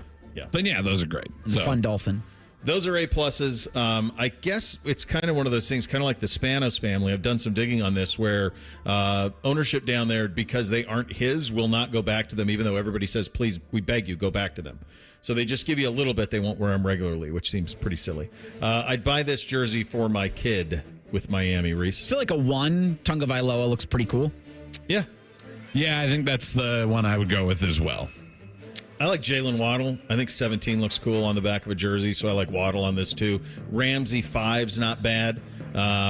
If it was just like who they are, Tyreek Hill 10 is who they are on the field would be Tyreek Hill 10. That would be the one there. Jalen Ramsey would be a cool one too, because like as it ages, it would be cool that you have like the Dolphins one, which is not where people are going to go, I think, for Jalen Ramsey's career when they think about him. What you just described is a lot of people walking around Cleveland in Odell Beckham Jr. jerseys. Yeah. Wait, Beckham played for the Browns? Oh yeah, he did. Win it all playoffs, building or tanking? Where are you with him? It's the win it all team. You just got to get the number. I mean, you've got to win the AFC so you can lock up a number 1 seed, so you don't have to go on the road. Yeah. It is one of those ones that, like, I think that's their mentality, but it does feel like they're probably in reality closer to just playoffs. That feels like 3 teams from that division. They can do it, and we've seen it, but logjam in the AFC, as we always talk about. Yeah, I think it's a little bit more playoffs. I'm sure they believe win it all. This does not feel like. I don't think you can go from not winning a playoff game to winning the Super Bowl. So to me, it feels like playoff situation on kind of a slow build in the right direction for Miami. For me, David Furones covers the Dolphins for the Sun Sentinel, and he will join us coming up next. Bishop and Friends, right here on the Fan. Ready. This Ohio State football training camp report is brought to you locally on the Fan by Weber Grills. Ohio State football training camp report. And this report is brought to you statewide by Safe Light Auto Glass and by Bob's Discount Furniture. We've heard a lot of talk about those who came back to play one more year at Ohio State and the goals they have. Tight end G. Scott among those who decided to come back for another year, and he talks about what went into a lot of that thought. I mean, I think it was just the accumulation of guys that were unsatisfied with the way that they finished. And I think that there was more left on the plate. I think that they're weighing their options, and they're like, man, I think there's so much love in this program, not for just the Buckeyes, but love for each other. And so when you look to the left and the right and you see your brothers coming back to give it another go, as what we would call some unfinished business, you can't help but want to tag along. And so I think that took place shortly after last season. We'll have more right after this. At Bob's Discount Furniture, when you find a complete dining set that seats 6 and comes with an extendable leaf for only $5.99. Oh my, Bob. And a sofa that doubles as a chaise, and a bed, and storage like my Playscape for only $9.99. Oh my, Bob. And a queen mattress with world-famous Bobapedic memory foam and an 18-year warranty like my Treasure for only $7.99. Oh my, Bob. Well, there's only one thing to say. Oh my, Bob. Bob's Discount Furniture, proud sponsor of Ohio State Athletics. Hi, this is Paul Keels. This Buckeye season, don't let a broken windshield ruin your game plan. Safe Light Auto Glass makes it easy to get your windshield fixed with their mobile glass shops all over Central Ohio. They can come to you anywhere, giving Buckeye fans more time for game time. OH? Man, I love that. Schedule at SafeLight.com. Safe Light Auto Glass is a proud sponsor of Ohio State Athletics. Safe Light Repair, Safe Light Replace. This is the Ohio State Sports Network, presented by the Ohio State Wexner Medical Center, the team physicians for Ohio State Athletics. Ohio State's tight end group has some big shoes to fill with the departure of Cade Stover, now off to the NFL. But G. Scott, who comes back for a senior season, truly believes that the tight ends are going to be a part of a very valuable and very talented offense. I feel like, quite honestly, behind the quarterback position, I think on the entire football field, I would say tight end is arguably one of the most responsible jobs. There's so many tasks that go into it. There's so many different things that we're responsible to do. We got to block, 270 and 280 pound guys, but also run routes off of, 190 pound guys and be fast enough to do that. And so I think there's so many jobs that we have to get done all at once. And it's on a play-to-play basis. You don't know what's coming next, and your job may vary depending on, down and distance and what time you are in the game. But I think I'm really excited in what Coach Kelly has coming for us this season, and I'm just ready to go. Season opener is August 31st against Akron. We'll have another report tomorrow. This is Paul Keels, and you're listening to the Ohio State Sports Network from Learfield. The drums bang, the flame sparks, the trumpets blow, the hot dogs sizzle, the crowd cheers, the fans eat. The sounds of Buckeye football are synonymous with the best damn band in the land in the stadium and the Weber Grills outside the stadium. Weber is a proud sponsor of Ohio State Athletics. To celebrate another season, Weber is launching a limited edition Ohio State grill, inspired by our Buckeye helmets. Get the best damn grill in the land at Ohio area retailers near you ahead of the football season. Hey, Buckeye fans, Paul Keels here for my other favorite nation, Window Nation. I just scored some new windows from Window Nation. What an amazing difference. Can't wait to start saving on those energy bills. Right now, they have an incredible offer just for Ohio State fans. Receive 2 windows free with every 2 you buy. Plus, put 0 down, make 0 payments with 0% interest for 2 years. Watch your Buckeyes in comfort this season with new windows from Window Nation. Call today at 866-90-NATION or visit them online at windownation.com. Tell them Paul sent you. 0% up to 48 months on 2024 and 25 new Lindsay Hondas. That's 0, zip, zilch, nada. This August, Lindsay has unbelievable savings. By offering 0% up to 4 years on every Honda on the lot, Lindsay has over 500 vehicles. If we don't have it, it doesn't exist. Plus, talk to us about electric options with up to $97.27 in combined savings with dealer and federal tax credits. LindsayHonda.com or I-70 in Bryce Road. With approved credit on select in-stock 24-25 Honda models. Dealer contribution may affect consumer cost.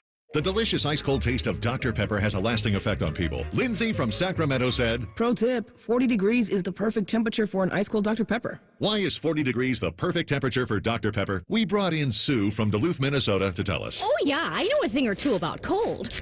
Oh, that right there is the perfect kind of ice cold for Dr. Pepper.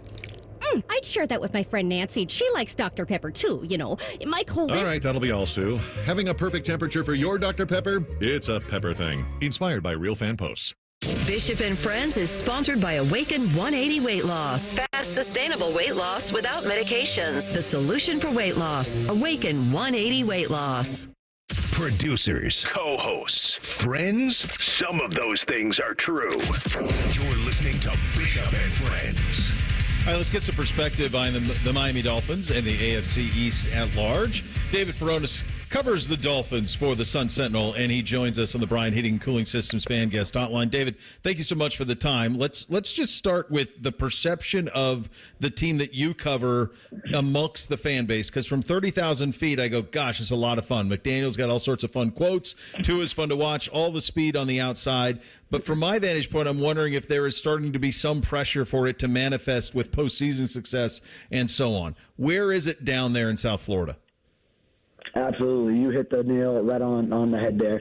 It's obviously a very fun team. You see Mike McDaniel, especially from afar, even from afar. You see Mike McDaniel in these press conferences. You see Tyreek Hill. He's always trolling with that he's going to race Noah Lyles or someone else, and he's always having fun. You know, Tua has grown out of his shell in the last several years from where he started in the NFL, especially those first couple of years. Hot topic recently has been going back to those Brian Flores years and his coaching style versus Mike McDaniel's style, and how the benefits that has brought Tua and his personality and getting that out of him, and how he's become more confident and comfortable. So, yeah, there's all this fun. They have these elaborate celebrations in the end zone and everything that everyone can see, but yes, I think right now there is a sense of urgency that it's time to win in the postseason. They've made the playoffs the last couple of years. Even going back the last 4 years, they've had winning records in every season. So that's one of the few teams that would have that kind of streak of consecutive winning seasons. And then it's time to finally win a playoff game. The Dolphins have the longest drought without a playoff victory. That's going back to 2000 now, since the Detroit Lions won one last postseason. So now the Dolphins have that longest drought without one. So I think it's time, and I think the fan base feels that urgency and sets some expectations to finally get it done this year.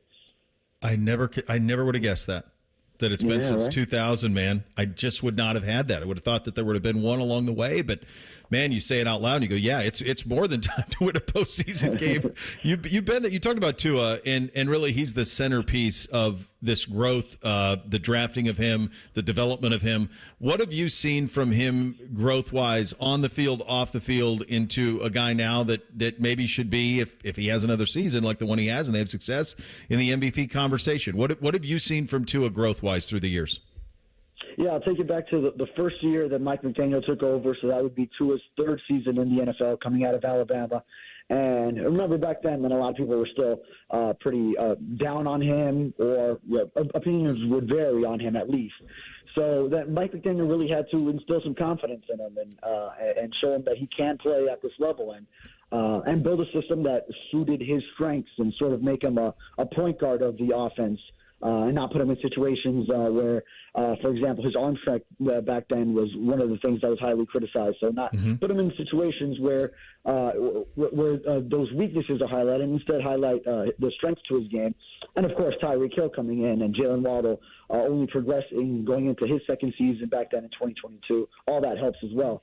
So then he finally had a year where 25 touchdowns, 8 interceptions, leading the league in passer rating all of a sudden, just like that. So finally just got the confidence in his game. But, of course, he had a couple of concussions and missed some time. So then that was the big question mark going into last year, 2023, staying healthy for a full year.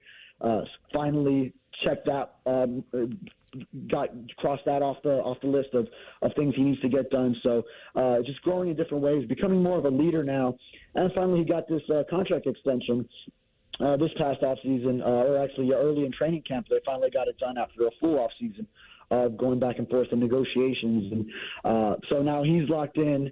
He's got that behind him. He can focus on football again. And I think you've just seen growth in so many different ways, staying healthy, adding to his game. And now he'll be in the third year of the same offense, which should benefit him greatly. They got the Waddle deal done. They redid the Tyreek Hill deal. It all seems pretty kumbaya. Is there anything that you're paying attention to in camp where you're like, oh, maybe this could hold them up? Or are there any chinks in the armor at all? Sure. I mean, you start on the interior of the offensive line. So, great offseason in terms of locking in a lot of their key players at the top.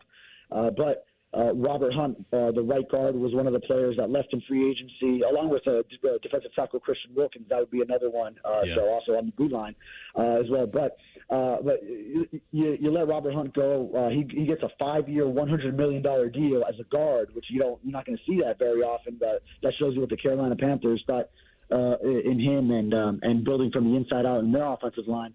Whereas the Dolphins are going to go more the traditional route, starting with the tackles and then just work the guys that you have on the interior of the line to build them within your system. So they had competition last year at left guard, and then they basically have the same guys that lost out on the initial competition coming back. So, the interior of the offensive line especially, they just lost Aaron Brewer, the free agent center that they picked up from Tennessee, to a hand injury. So he's missed several weeks of camp in the preseason. They're hoping to have him back by the start of the regular season, but even then, he hasn't had the snapping chemistry with Tua Tagovailoa. Snaps were an issue early on in camp when they were together working on that center quarterback exchange for the first time. So those are some things they got to work out on the defensive line. Also, losing Christian Wilkins is huge. But Zach Sealer was a huge 1A, 1B with him when they were together. So now he'll take on a greater role. And then they also brought in the big vet, Calais Campbell, about to turn 38, trying to win a Super Bowl to wrap up his career, back where he was playing his college football in Miami. So that's a great leader that they brought on to that unit who can still make some plays at this age. Is there anybody that we're not, especially from like a fantasy perspective, because this is a fantasy dream, this team, is there anybody that you think maybe in camp could maybe have more of an impact than people realize? Who's kind of stood out offensively behind the guys we already know? Sure, yeah. You already know Tyreek Hill, Jalen Waddle, what they're going to do. Devon Achane is going to go high in fantasy football drafts. And Raheem Mostert always kind of gets underrated when it comes to this. I mean, all the touchdowns he scored last season, and still, he'll be truly the starter. I mean, he goes back with Mike McDaniel 2 days together in San Francisco. So you would still figure he's the starter technically, but Achane obviously provides just so much more in fantasy value. But the name I'll give you at tight end, Jonnu Smith. He comes over as a free agent, and I think that was the missing element to this offense. Last year, Durham Smythe was the number one tight end, and he's more of a blocking tight end, inline tight end. Jonnu Smith, while he's not the blocker, which is such a prerequisite in this offense, they need a strong blocking tight end. He's more of the pass catcher. They're going to get him involved in different ways, even having him come around on these tight end sweeps in the backfield, where you saw it in this last preseason game against Washington, where Tua just has some misdirection with the running back going one way. He flips it forward to Jonnu Smith coming as the tight end, sort of H-back type of thing.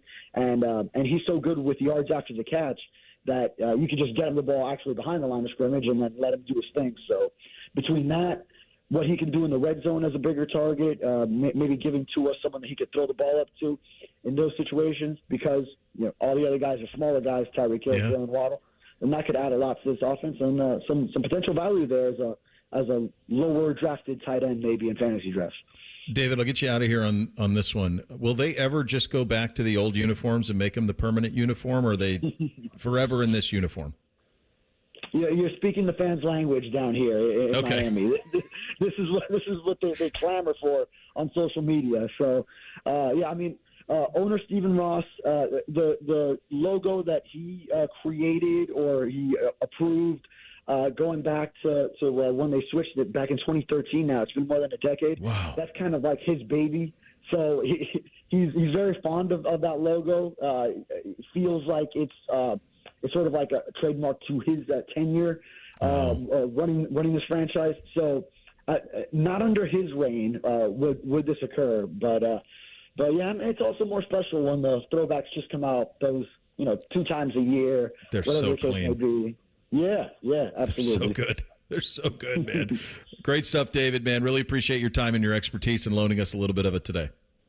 Absolutely. Anytime, guys. Thanks. All right. That's David Furones joining us on the Bryan Heating Cooling Systems fan guest hotline from the Sun Sentinel with the Dolphins. 3 things on a Thursday. Up next, Bishop and Friends right here on The Fan. A lot of hosts have been on our airways in the past 30 years. Some good, some bad, some really bad. Anyway, sorry for that. The Fan. Driving plays a big part in driving the local economy. It helps us all get where we're going and creates good jobs close to home. At Synovus Energy, our refineries in Toledo and Lima are a reliable domestic source of gasoline, diesel, and jet fuel. Plus, more than 2,300 employees and contractors work for us here in Ohio. See how we're helping local communities move forward at Synovus.com. We're dealing at Reichert Nissan. Hundreds of Nissans in stock, on the ground, and priced to sell fast. Low lease payments on brand new Reichert Nissan Sentras, only $219 a month. Now we're really dealing. With our lowest prices and 72-hour exchange policy, you can't buy the wrong car. Visit the Reichert Mega Mall off 270 and 33, or shop thousands of new and certified used at ReichertNissan.com. We're dealing. With approved credit. 2024 Sentra SV FWD 36-month lease with $3,000 due at signing. Offer ends 9/3/24. Did you and your family lose Ohio Medicaid and need health coverage? Check this out. You may be eligible to enroll in a low-cost health plan at healthcare.gov. With the new law, 4 out of 5 customers can find a plan for $10 or less per month with financial help. Healthcare.gov offers quality plans that cover doctor visits, prescriptions, emergency care, and more. Healthcare.gov is here for you. Enroll today for coverage starting the 1st of next month. Paid for by the U.S. Department of Health and Human Services.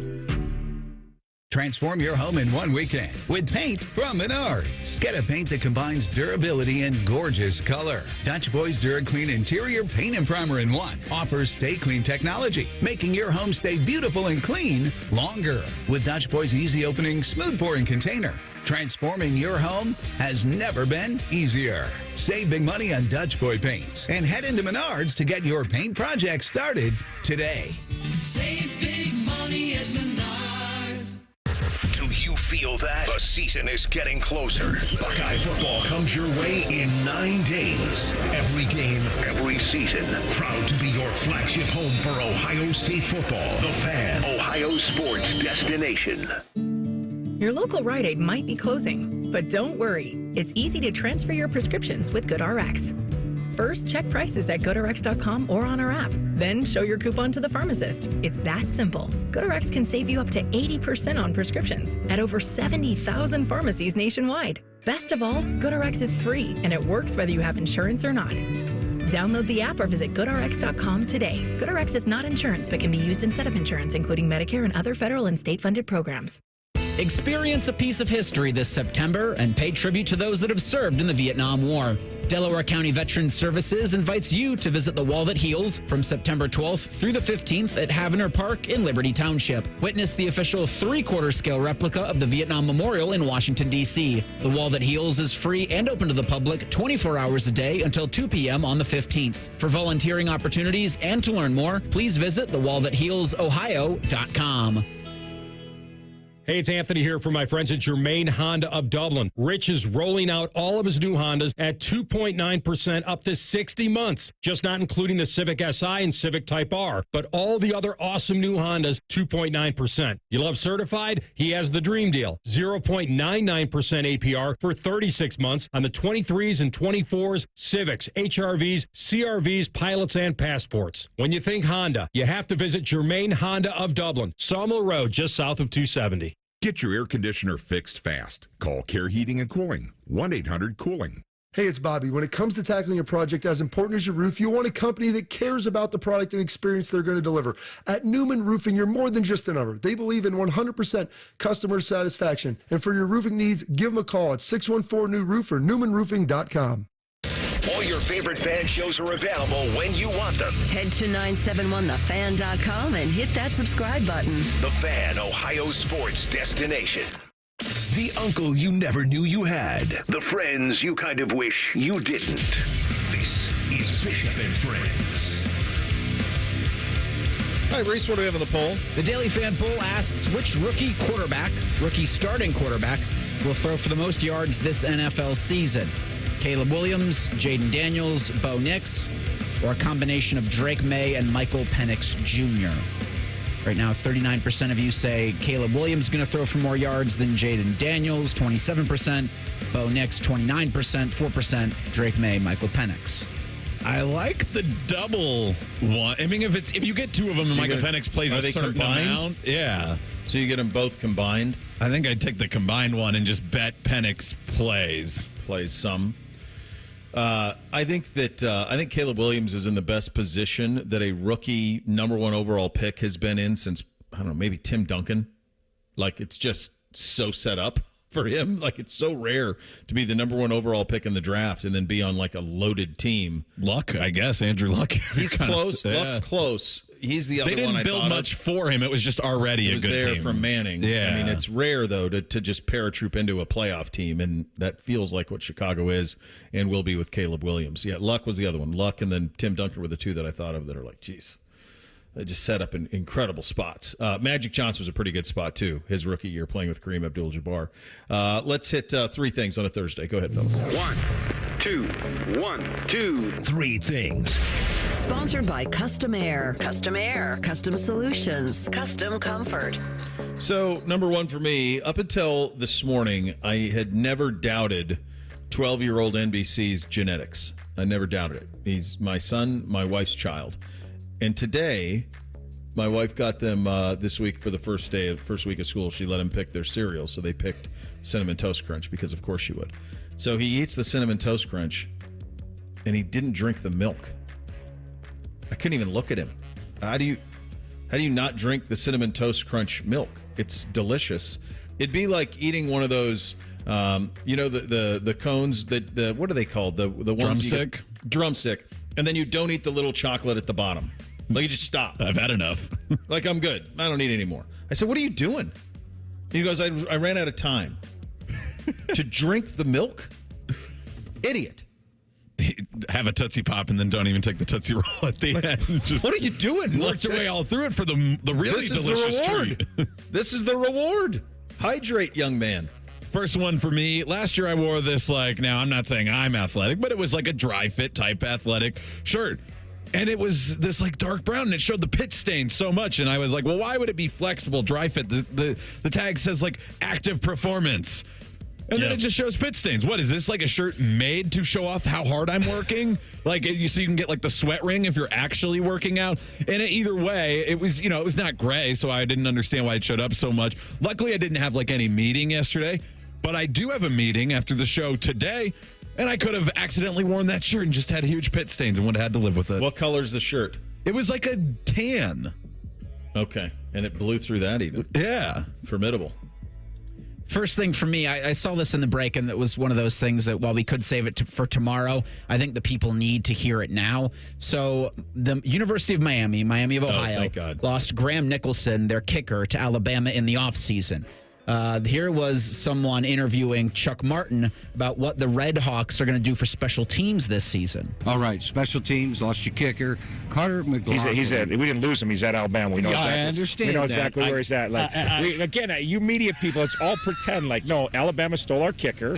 Yes, they illegally recruited I didn't want to say it, They Coach. illegally recruited our kicker and stole him from us, and like that's a fact. But that's college. But we act like it's not. We live in this la world. Like, hey, let's not talk. I don't know why everybody knows what's going on. So, yeah, Alabama stole our kicker. A couple other schools tried to steal it, but then okay. What's the question? That's awesome. Gold, Jerry. The only thing I disagree with is they illegally recruited our kicker. How can you, in this day and age, how can you illegally recruit? I don't know. Kirk Ferentz just got a 1-game suspension for recruiting violations of Cade McNamara, so apparently somebody can do it. Jeez, yeah. He probably wrote him a letter, gave him a telegraph. Yeah, that is very funny, though. That was a good job out of him. Yeah, and I like it, too, because he named names.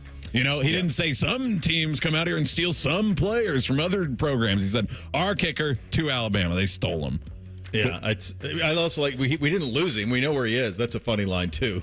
That's very good. Number 2 for me. I think we're on number 2. So I'll dovetail off of this. I was having conversation with somebody who is really locked in the sports world, like really locked in. Not necessarily college football, but really locked into the sports world yesterday. And how little I think people know about what is actually happening in the 12-team playoff and what is actually happening. We're on the front lines. We're fighting every day on the college football front. So we talk about it all the time. People have no idea what's coming. One of the things he thought was that, well, aren't they just going to use the CFP to seed them 1 through 12? I'm like, oh, no. Conference championship game is going to do that. Well, aren't they going to reseed them? Oh, no. They're not going to reseed them. Like, we are in it all the time, but there are so many changes that have happened to the sport. I think sometimes we forget how little everybody else is paying attention to all of the things that have changed in this sport in the last 6 months. Yeah, I think the best way to phrase it to somebody is keep in mind, the ACC or Big 12 champion could be like the 15th ranked team, and they'd be the 4th seed. Yeah, that's the reality that this is going to be. Second one for me, I wish there was Monday night football during the preseason. We get a Bengals game tonight, and there's been some Thursday night games these last few weeks. But the previous 2 Mondays, I've actually checked the ESPN app to see is there a Monday night game? I think I would dive into that because Mondays are so nondescript, and you're just tired after getting back to the work week. And no, there's not. And there's 2 weeks in between the end of the regular season. I get it a little bit, not in week 3, but why not week 1 and 2? The night of the game doesn't matter. In fact, the NFL loves to play around with it. Why aren't they just random? Why are they just every night preseason games? Yeah. Why are they all concentrated to Saturday? I guess it's because they care about the gate, but the gate's not even doing well anymore. No. Rothman and Ice are up next from noon until 3. Adam King from 10 TV will be in with the Iceman. Dalton Wasserman from Pro Football Focus will be their guest at 12:33. Hopefully they yell at him about why he put Will Howard 27th on his 70 college football quarterback ranking. And then at 1:33, they're going to have Fred Biletnikoff on from the Pro Football Hall of Fame. Oh my gosh! I've interviewed Freddie a lot from the Tallahassee days. He was in they would present the Biletnikoff Award. I was at the last one I was at. I'm pretty sure it was presented to. No, I don't want to say that out loud because I've got to make sure I get my stories right on that. But he was every year he would do it. Might have been Larry Fitzgerald. Might have been what it was, if memory serves. Freddie's a legend and great stories. That'll be a lot of fun for those guys. Real quick for me, it takes parents time to get used to new bedtimes too. We had watched an absolute banger of Lost last night, and I so wanted to run it right back, but all of a sudden it was 10 o'clock and NBC had to go to bed. And, well, that sucks. And last week we would have ran it right back. I mean, Bo, you do make the rules. You could just say, we'll just watch it. I probably could. Wait, we're not done. Yeah. Yes. Real quick. Just go quick. Go quick. Yeah, real quick. The video of the magician with the Ohio State players was great. I love it whenever a magician... Have you ever had a magician come up to you in a restaurant? I actually like it. I think it's fun. It's fun. And it's cool. I like it. I'm with it. I'm nervous about the Guardians, guys. 105 against the Yankees. There you go. You going to be able to watch it? Well, I'll pay attention to what's happening in the Bronx. There you go. Rothman and Ice coming up next. We're back tomorrow. Bishop and Friends. We're here on The Fan. During this 10-second promo, Rothman will lose money gambling on something. People like you come here and blow the family nest egg that built this town. Rothman and Ice. Weekdays from noon to 3. The Fan. is a fan action update. A look at some NFL season-long player props. For most regular season passing yards this year, Patrick Mahomes is the favorite at 6-1. Second in the odds is C.J. Stroud at 7-1. Jared Goff and Dak Prescott are tied for the third best odds at plus 950. Joe Burrow is 13-1 at the most regular season passing yards. Russell Wilson 47-1. Deshaun Watson 48-1. For your action update, I'm Scotty Vegas. Hey, what's up? It's T-Bone. Let's talk about your sleep, specifically if you're not getting enough of it. If you're feeling groggy all day because you didn't sleep well, that is an awful feeling. I've been there. And if you're snoring when you sleep, well, that could be a big reason why you aren't feeling rested. This fact surprised even me the first time I heard it, and that is as you age, your risk of having obstructive sleep apnea nearly doubles. That's right. You need to find out if your snoring is related to sleep apnea, because if it is, there's actually help available for you right now. Dr. Mark Levy is board certified in the treatment of sleep apnea, and he offers a custom-fitted oral appliance that effectively treats sleep apnea. I have been telling you about this for years. And maybe you've been snoring for years. Now's the time to get this fixed. Plus, most Medicare patients have little to no out-of-pocket costs for this treatment. So you need to stop putting it off. Don't ignore your snore. Get your sleep apnea treated by calling Dr. Mark Levy today at 1-800-MORE-SLEEP. Get the life back you deserve. Call Dr. Mark Levy today, 1-800-MORE-SLEEP, or visit him online at sleepbettercolumbus.com. Picture this, the perfect summer barbecue. No stress, no responsibilities, just all your friends, burgers and hot dogs on the grill, and a delicious, refreshing Pepsi Zero Sugar in your hand. Sounds nice, doesn't it? Burgers sizzling, hot dogs cooking, Pepsi Zero Sugar fizzing, and a backyard of very, very happy people. Oh yeah, we could get used to this. Very, very used to this. Pepsi, the official beverage of Grills Night Out. Hey, what's up? It's T-Bone here from my friends at Valley Ford of Columbus. Do you have a classic or custom truck or car? Well, good news. You can show it off at Cars and Coffee at Valley Ford of Columbus. There's no entry fee. Just drive in this Saturday. Cars and Coffee starts at 10 a.m. only at Valley Ford of Columbus. This Saturday is the annual F-150 gathering, so bring yours, custom, classic, or stock, and come hang out with other truck and car fans. Food, fun, and fast trucks and cars. It's open to all at the Valley Ford of Columbus Cars and Coffee this Saturday from 10 a.m. to 1 p.m. Prescriptions require an online consultation with a healthcare provider who will determine if appropriate. Restrictions apply. See website for details and important safety information. Subscription required. Price varies based on product and subscription plan. Hey guys, did you know there's a generic form of Viagra that works just the same but is 95% cheaper? And you can get it online at hims.com/joy. Through Hims, you'll get a free medical consultation to determine the ED medication that's best for you. Discreet shipping if prescribed, a 100% online process, and a range of treatment options, including trusted generic alternatives to the name brands, at up to 95% off. ED is personal, and at Hims, so is treating it. Just go to hims.com/joy and get connected to a licensed medical provider online for free with zero copay, no expensive appointments, and no awkward face-to-face conversations. To start your free online visit, you need to go to this exclusive address, hims.com/joy. That's hims.com/joy for your free online visit. HIMS.com.